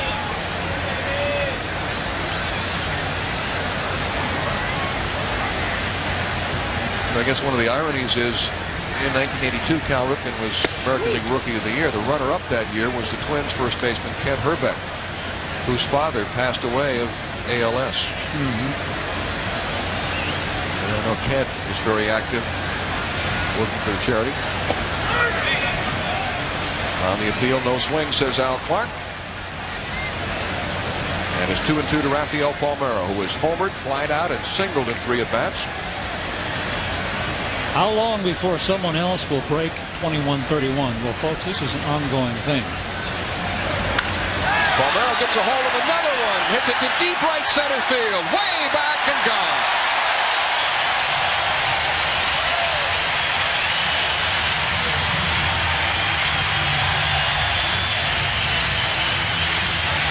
The second home run of the game for Rafael Palmeiro and his 34th of the season. Within 3 of his career high of 37 2 years ago at Texas. Well, that high-pitched cry you heard came from that baseball hurtling out there into the right center field bleachers and off another lefty. A little slider hung out over the plate right in his power zone.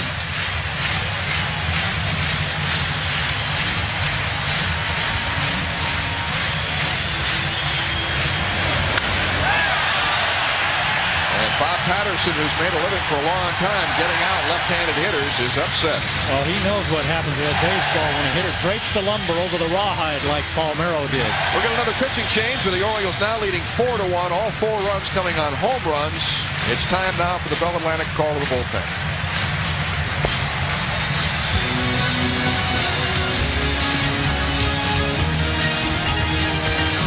The Orioles have played home run derby the past 2 nights. Last night they hit 6 of them, and they've hit 4 more tonight. and lead 4-1 as Bobby Bonilla steps in to face a new pitcher, Mike James. Bobby has one of the 4 home runs he connected leading off the 4th inning. Sean Bosky. The Angels are not going to give up in this one now. They'll do whatever they have to do to try to secure a more favorable foothold in this one. And if that means going to the bullpen as often as they have to, then so be it.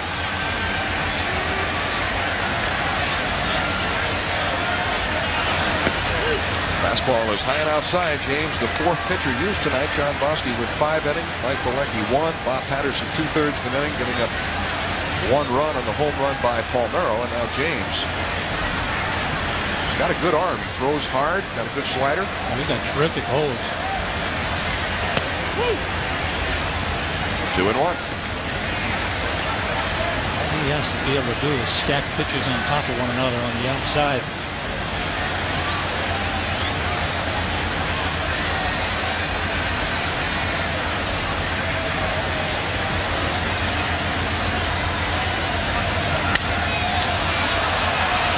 Fly ball down the left field line. Garrett Anderson just inside the line makes the catch. But the Orioles pick up another run on Rafael Palmeiro's 2nd home run of the game and now lead 4-1.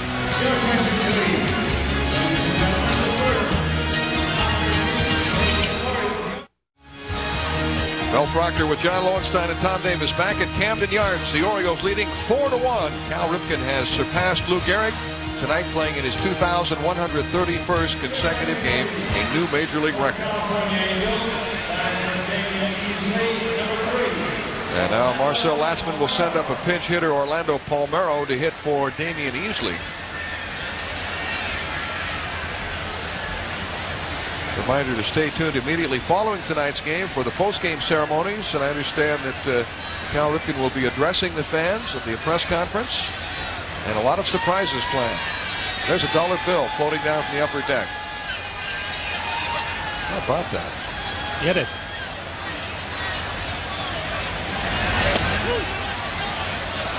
Floated right past our booth. I saw you go for it. I was almost ready to vault out there. I couldn't quite reach it.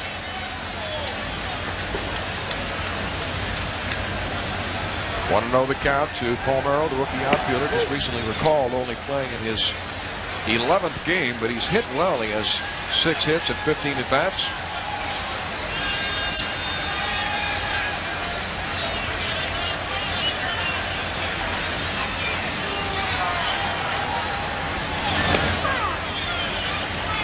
Two balls and 1 strike. Well, it's been a star-studded evening. In addition to President Bill Clinton and Vice President Al Gore, who were here, you saw Bruce Hornsby and Bradford Marsalis, who performed the national anthem. Joan Jett is here again tonight. Tom Selleck, Corbin Burnson. In the world of show business, from the sports world, Pam Shriver, great tennis player, is one of the Orioles' minority owners. David Robinson back for another night. He was here last night. Joe Smith, the #1 pick in the NBA draft, the Golden State Warriors, former Maryland star. Kellen Winslow, the great tight end from the San Diego Chargers, is here. Pop fly down the left field line and foul. And a lot of luminaries from the baseball world. You saw Mr. Cub, Ernie Banks. Joe DiMaggio is here. Brooks Robinson has come back for this game. Jim Gott, who was the winning pitcher in the first game played by Cal Ripken in 1982. The president is headed homeward. Bon voyage. Home, no doubt, to catch the replay of this game at midnight. I might get back to watch some of this game on HTS. You know, I thought one of the most touching moments during the whole proceedings the past 2 days was Jim Gott giving the game ball from Cal Ripken's first game to Cal. Gott won that game. I believe it was either his first or second major league victory. He had the game ball all these years. Definitely. He pitched 6 innings of 1-hit ball in that game to pick up the win, and he brought Cal the game ball. Bounce to Cal back at second, and he throws out Orlando Palmeiro. Yeah, that was one heck of a gesture on Gott's part. Now, I mean, it was a souvenir of great personal achievement on his part, and to give that to Cal was certainly something. Third baseman, Tony Phillips. And now the Angels' third baseman, Tony Phillips, coming up. He's popped to third, struck out, and grounded out. Here's a question from our America Online participants. Could Cal Ripken play linebacker in the National Football League? You know, I think he's a good enough athlete that if he, whatever sport he concentrated on, he could have played it professionally. I really think that Cal would, if he couldn't play baseball, would love to be in the NBA. He'd have to be a guard, but he's a terrific basketball player, and he loves nothing better than a good game of basketball during the offseason. He's just an amazing athlete. But made up his mind years ago as a youngster that he wanted to be a major leaguer.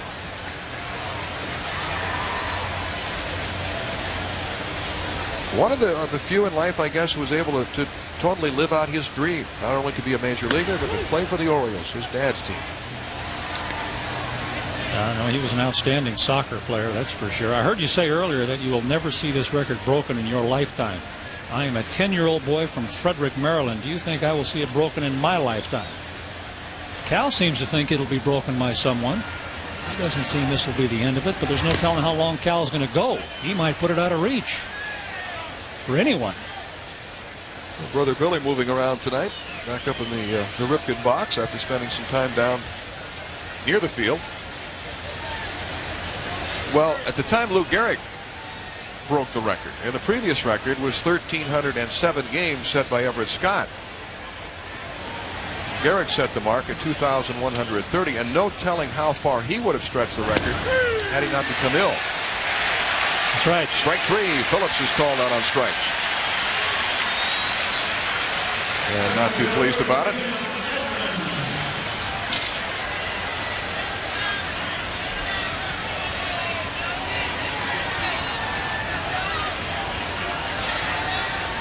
Well, you've been displeased a couple of times tonight. That pitch was off the plate about 3 inches, but Messina has earned the right to have this pitch called. Tony can't. You know, but just to complete a thought about whether or not the record will ever be broken, I don't think so. Because I think Cal is going to continue this record for another 3, 4, 5 years, and he's going to put it out of reach. And I think the game has changed. I don't think there's the incentive to play every game. I think Cal is a throwback to an earlier era. And unless somebody with his mindset comes along, I don't think there'll be anyone who really would endure as Cal has and go through all the things that he has, playing hurt and ill, and there have been many times that lesser men wouldn't have taken the field. I don't think there's anyone of that ilk. And I'm not sure a manager will ever put a player in position to break the record again. You know, there were some negative things about the streak several years ago when Cal was in a deep slump and was not taken out of the lineup. He kind of put those to rest the next year, winning MVP honors. But there were those that said he should take a day off once in a while for the good of the team, that it's detrimental. And I think those of us who've seen Cal would not agree with that, because even when he's in a slump, he's so valuable on the field. He can just help you win in so many ways, and eventually he does pull out of these slumps. He hasn't had that many of them, but eventually he will pull out of them. And even when he's not hitting, he's so productive that he just should have him in the lineup. But, you know, some managers have been in difficult positions in that if they felt Cal should take a day off, they couldn't very well take him out of the lineup. And I guess Phil Regan said the other day, well, maybe Cal should take a day off, and they quickly retracted that statement. Of course he did. He certainly amended it. Fouled back, and it's 3-2 to Jim Edmonds. So I don't think the record will ever be broken. But of course, when Gehrig set his record, in fact, it's on his plaque in Monument Park in New York, this record will never be broken, and it was tonight.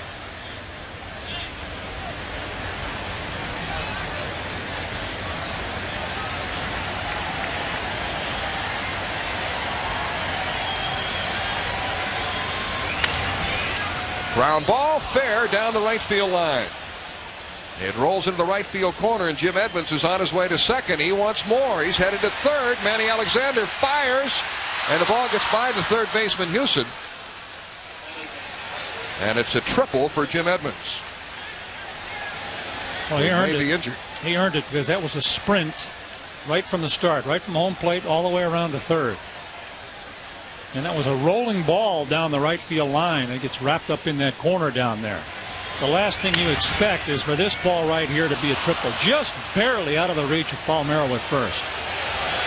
But you can see him flying there, and he earns it.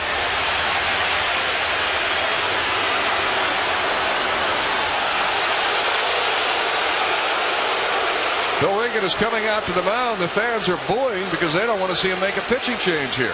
Well, you got to figure this. If you think that you can go to the bullpen and bring in a pitcher who's a better pitcher on the mound right now than Messina is, then you're doing the right thing. And that'll do it for Messina. He leaves with a 4-1 lead.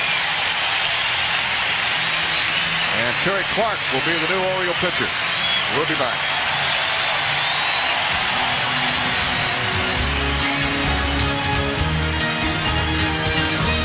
I don't know. It seems like my perception of my career is changing yearly, monthly, or daily. I mean, I used to think that in my first year I said I'd like to play 20 years. You know, I'd like to play as long as they'll let me.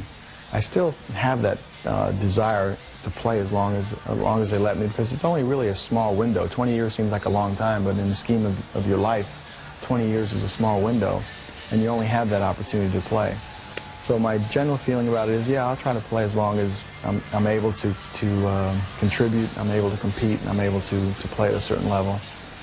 But I don't know. I'm starting to try to come to grips with my own feelings about, you know, how I'd like to leave the game or how I'd like to stay in the game. And I guess when you turn 35, it comes more into focus than it was when you were 25. And you know, I have to deal with that part of my life and I have to deal with that part of my career. I'm not so sure how I want to handle it, but I still think I have a few good years left in me. And we certainly hope so. Terry Clark has come on in relief of Mike Messina, facing Tim Salmon with a runner at third and 2 outs. Messina left undoubtedly because of the pitch count. He threw 140 pitches. It's a lot of pitches, no question about that. But he was still throwing the ball exceptionally hard out there. And if not for the little bounding ground ball right there, he'd be in the dugout looking at the 9th inning. Fly ball down the right field line. Looks like trouble.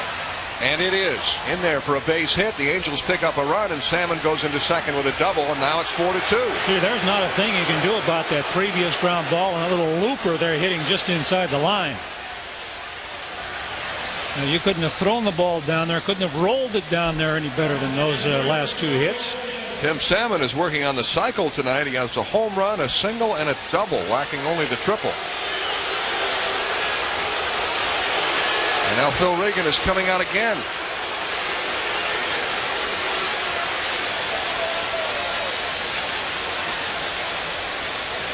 Well, a very loud growl came cascading down upon Phil Regan when he walked back to the dugout after removing Messina. That may happen again. Well, Terry Clark comes in, faces one batter, Tim Salmon, who hits a bloop double. And now Jesse Orozco's on his way in. Speaking of the Milk Marketing Association, Cal has had a long association with them as a spokesman. There's a terrific billboard as you come up 95 onto Russell Street into the stadium. There's a billboard that shows a bunch of cows standing in a field and says good luck to Cal from all the guys in the field. It's terrific. Jesse Orozco comes in to face switch hitter Chili Davis, who will be up there right-handed. And he represents the tying run with Tim Salmon at second base, and the Orioles up 4-2. Yeah, that's right. After 2 outs, he just happens to represent the tying run. But Davis tonight is struck out, grounded into a double play and walk. It looks like, Mel, that the bullpen shell game has begun. No one uses their bullpen more, it seems, than Phil Regan.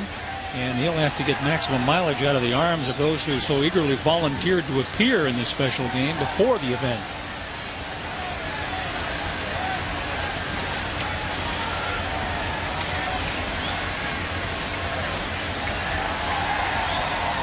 Jesse Orozco has had a marvelous year. In 42 1/3 innings, he's allowed only 15 earned runs and 25 hits, and the league is hitting just 177 against him.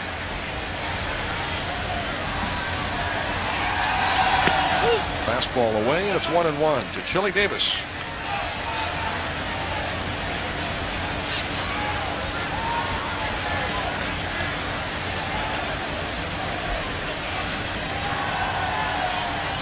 Jesse Orosco began the day tied with the Red Sox Stan Belinda for appearances, each having gotten into 57 games. This is Jesse's 58th appearance.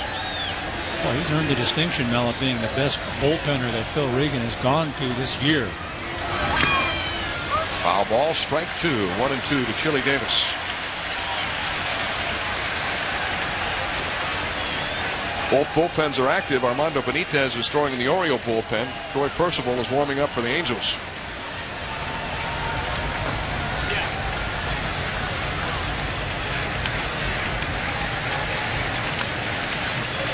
There's Percival.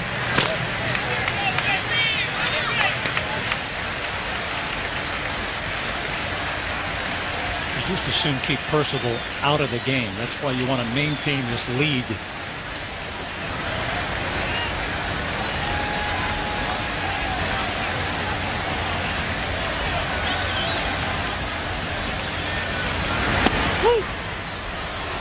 Two balls and 2 strikes, and one of our America Online viewers has sent us a message saying that my sister just called from Boston, and the Red Sox stopped their game and gave Cal Ripken a standing ovation.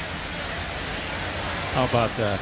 This person asked, did that happen in other parts? Well, we don't know, but I would assume similar type celebrations were held throughout the American League, certainly.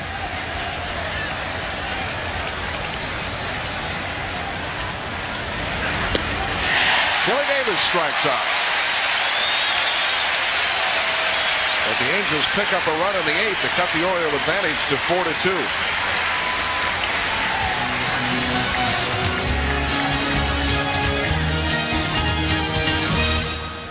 Well, I think all players in the game that have had a chance to come out here and compete just realize the incredibleness of the accomplishment, because this game not only is physically demanding, but the mental demands, and for Cal, we all know what he's had to put up, particularly over the last couple of years as he's approached, that magic number. But I just have so much respect for it. I had a lot of injuries in my career. I know what it takes to have to go out there and try to play every day. No question. You ask any player, and watching Cal approach that milestone this summer is really one of the greatest things I've had a chance to see throughout my 18 years in the Major League. And Cal Ripken got another standing ovation as he came up for what could be his final at-bat tonight. But Cal has not disappointed the crowd. Last night, in the record-tying game, he had 3 hits, including a home run. And tonight, he hit a home run in the 4th inning.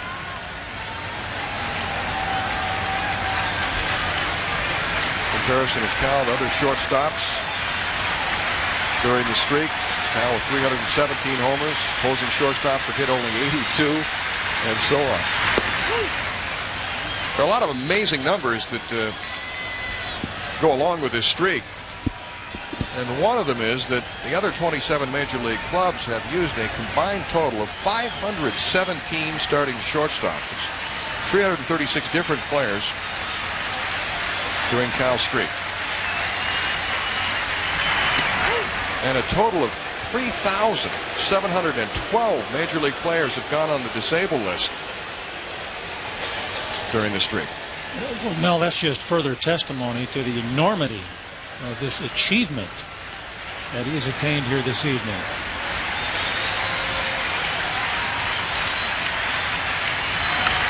Ground ball, foul.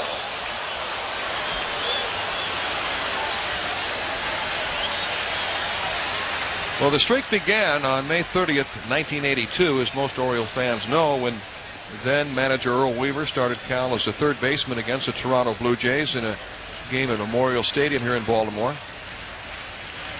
And there's the headline from tomorrow's Morning Sun: Cal stands alone. And then later, Earl Weaver moved Cal Ripken from third base to shortstop. And Weaver said, I moved him because the team needed him at shortstop. It was no stroke of genius by any stretch of the imagination. He said, we didn't seem to be winning. We were having problems defensively. I'd been watching Cal and hitting him ground balls, and he reminded me of Marty Marion of the old St. Louis Cardinals. Like that pitch almost hit him in the face. That pitch bounced off the bat and onto the ground and hit him in the cheek.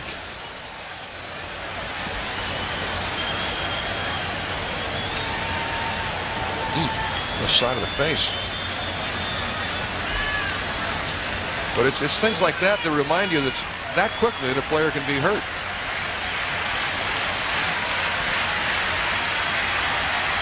And he's been hurt. He's played with injuries. Rolled foul up the first baseline. But Earl Weaver had grown up in St. Louis as a kid and seen Marty Marion, a tall, rangy shortstop, about 6 feet 3 inches tall, and then Cal reminded him of Marty Marion. And with Bob Bonner struggling at short, they decided to move Cal to short. Many people in the organization thought that he should remain at third base. But Earl has proven to be right, as Cal has become arguably the greatest shortstop of all time. Base hit. Things are going well. Base hit with half a bat. So Cal is 2 for 4 tonight. First base umpire Greg Kosk among those congratulating him, as did J.T. Snow, the Angels first baseman. And Cal is 2 for 4 tonight.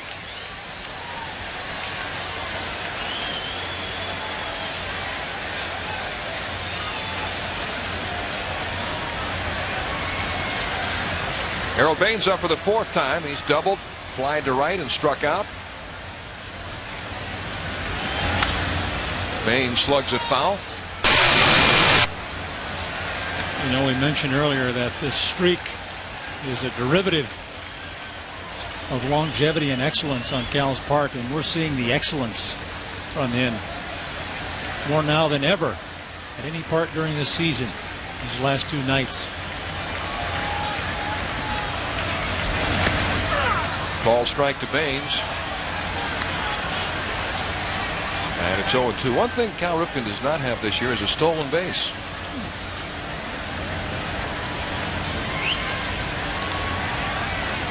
It's about the only thing he doesn't have. That's a thought for you.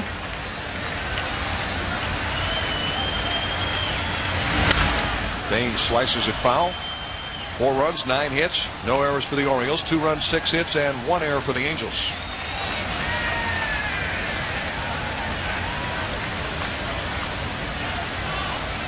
Cal Ripken tonight, honored by the fans as he broke Lou Gehrig's record. He gave him a standing ovation that lasted 22 minutes and 15 seconds, and he took 8 curtain calls.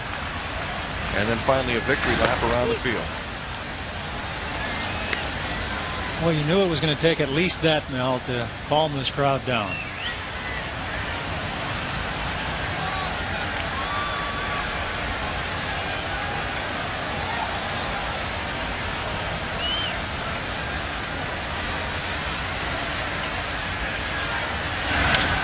Baines fouls off another pitch from Mike James. You know, we knew the ovation would exceed 5-6 minutes, but who would have thought 22 minutes plus?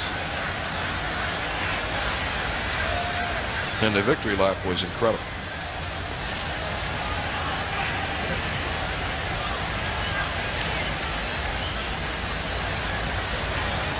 And the Angels, patient and good sportsmen, as they have been in this series, just waited. Baines strikes out on a slider in on his fist. It's the first out of the inning. All rights to this telecast are reserved, and any rebroadcast, recording, retransmission, or other use of this telecast without the express written permission of the Baltimore Orioles and Westinghouse Broadcasting Company is prohibited.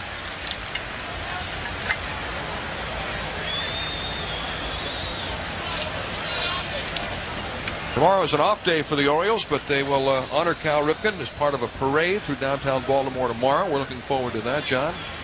Very much so. Getting underway at noon tomorrow.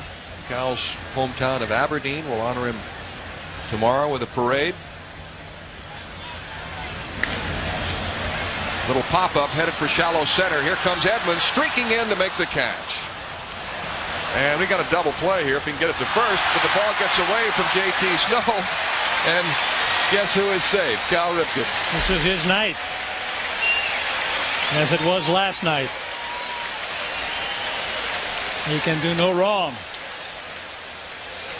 But it looked like this ball was going to drop, and it was worth a pursuit of second base. They catch him way off of first. But the man's living right here the last couple of nights. The Angels just can't get him. I'm not sure Edmonds even wanted to make that throw. Short hop JT Snow a little bit, and Cal was able to get back to first and avoid the double play. And now Jeff Hewson comes up for the fourth time. He's 0 for 3 tonight. Takes a strike. Our next telecast on O's TV will be Saturday afternoon from Cleveland as the Orioles take on Albert Bell and the Cleveland Indians at 1 o'clock on WNUV, Channel 54 in Baltimore, Channel 50, WFTY in Washington. Yeah, another team with some huge bats. They pounded Milwaukee 12-2 tonight. Eddie Murray's got that average up to about 320 now. The Indians are now 84-37. They haven't even experienced a lull this season. Fastball off the plate, 1-2 to Jeff Hewson.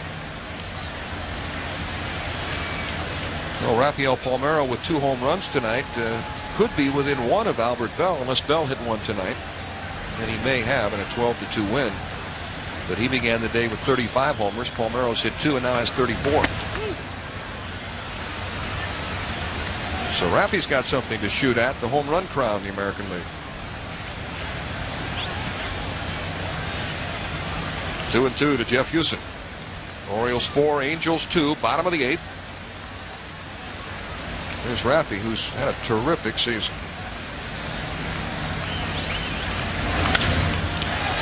A drive down the left field line. Garrett Anderson makes the over-the-shoulder catch. And that does it for the Orioles in the 8th. The Orioles lead the Angels 4-2.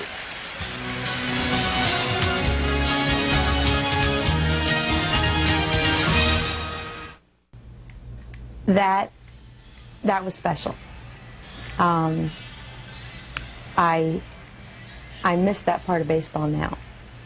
And if Calvin breaking, if anything could be more perfect than Calvin breaking Lou Gehrig's record, it would be if Dad was managing and Billy was playing second. That to me would be the perfect scenario. I'm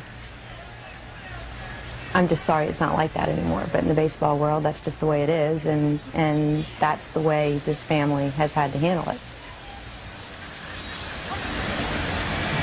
Cal Ripken's sister Ellen, her thoughts on her brother and the family.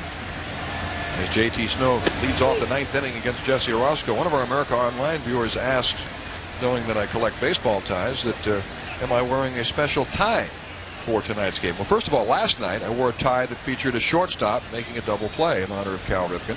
Tonight I'm wearing a tie that has Lou Gehrig on it, among other things. Some old-time stuff, ticket stubs, and that's a beauty. Yankee uniform and so forth. But we've got another tie here that was sent up to us tonight by one of the Orioles owners, Steve Jeppy. Of course, Cal Ripken is very involved with the Baltimore Reeds program. And this is a Cal Ripken tie, which is beautiful. It's gorgeous. You and I each got one. I gladly add this to my collection. Perfect colors. Terrific. Steve, thank you.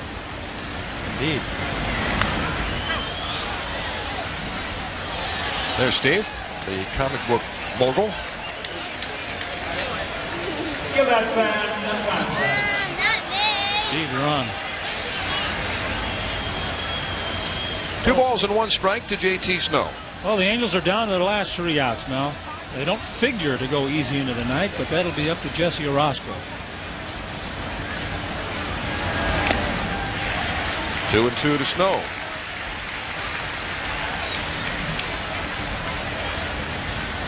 Well, there are 2 men up in the Oriole bullpen, Mark Lee and Doug Jones. Those are security blankets, and you got to have them.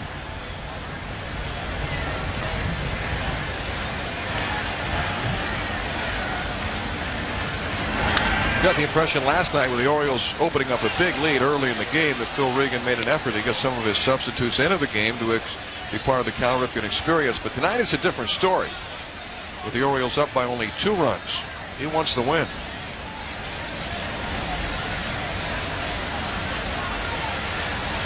He has said all along that he would not jeopardize winning a game in order to get players in the lineup.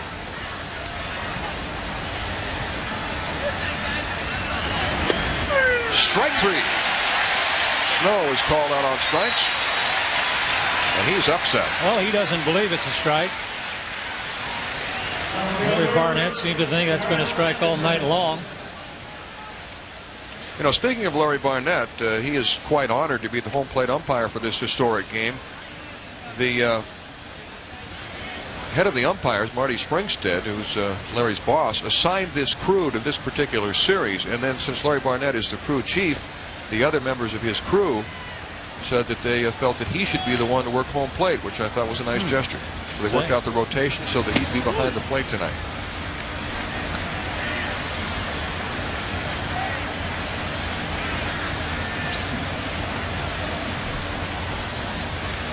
Larry Barnett is among those who feel that Cal Ripken's record will never be broken. He said, but people said the same thing when Lou Gehrig set his mark. Grounded to first. Paul Merrill to Jesse Orozco for the out. And we're down to the final out. Larry Barnett said his favorite sign that he's seen during this series was someone had a sign that read, "Cal, Lou would be proud of you." And Larry Barnett said, "I think he is." And we would agree.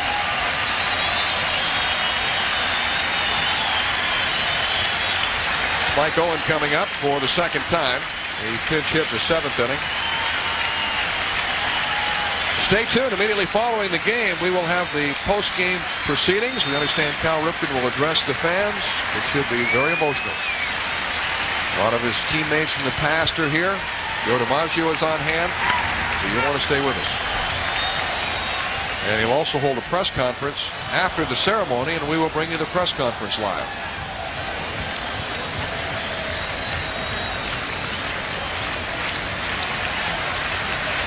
And I guess it's appropriate for us to congratulate Cal Ripken on his amazing feat, and just to thank him for all the thrills that he's provided for us over the years. It's been a pleasure and an honor to sit in this seat and watch him play, and I'm sure you feel the same way, John.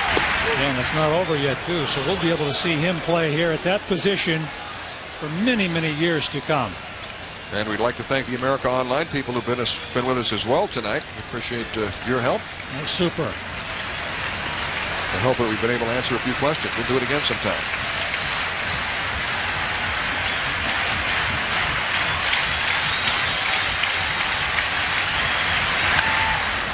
A drive into left center field.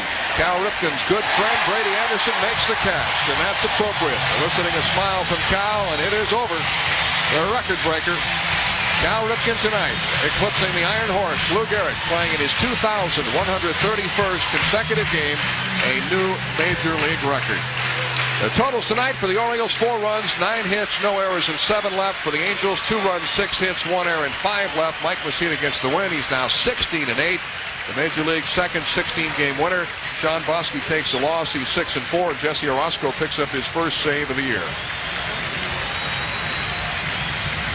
Well, the time of game tonight was 3 hours and 35 minutes. But keep in mind, Cal received a standing ovation that lasted 22 minutes and 15 seconds. I'll be the first one to tell you, Mel, right now that indeed he does recognize the enormity of his accomplishment, but he accepts praise with such reluctance, almost with a whimsical smile and nothing more.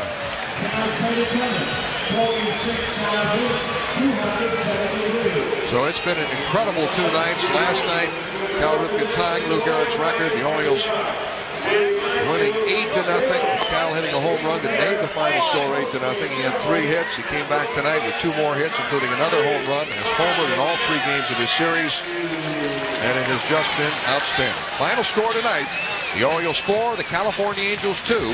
Stay with us.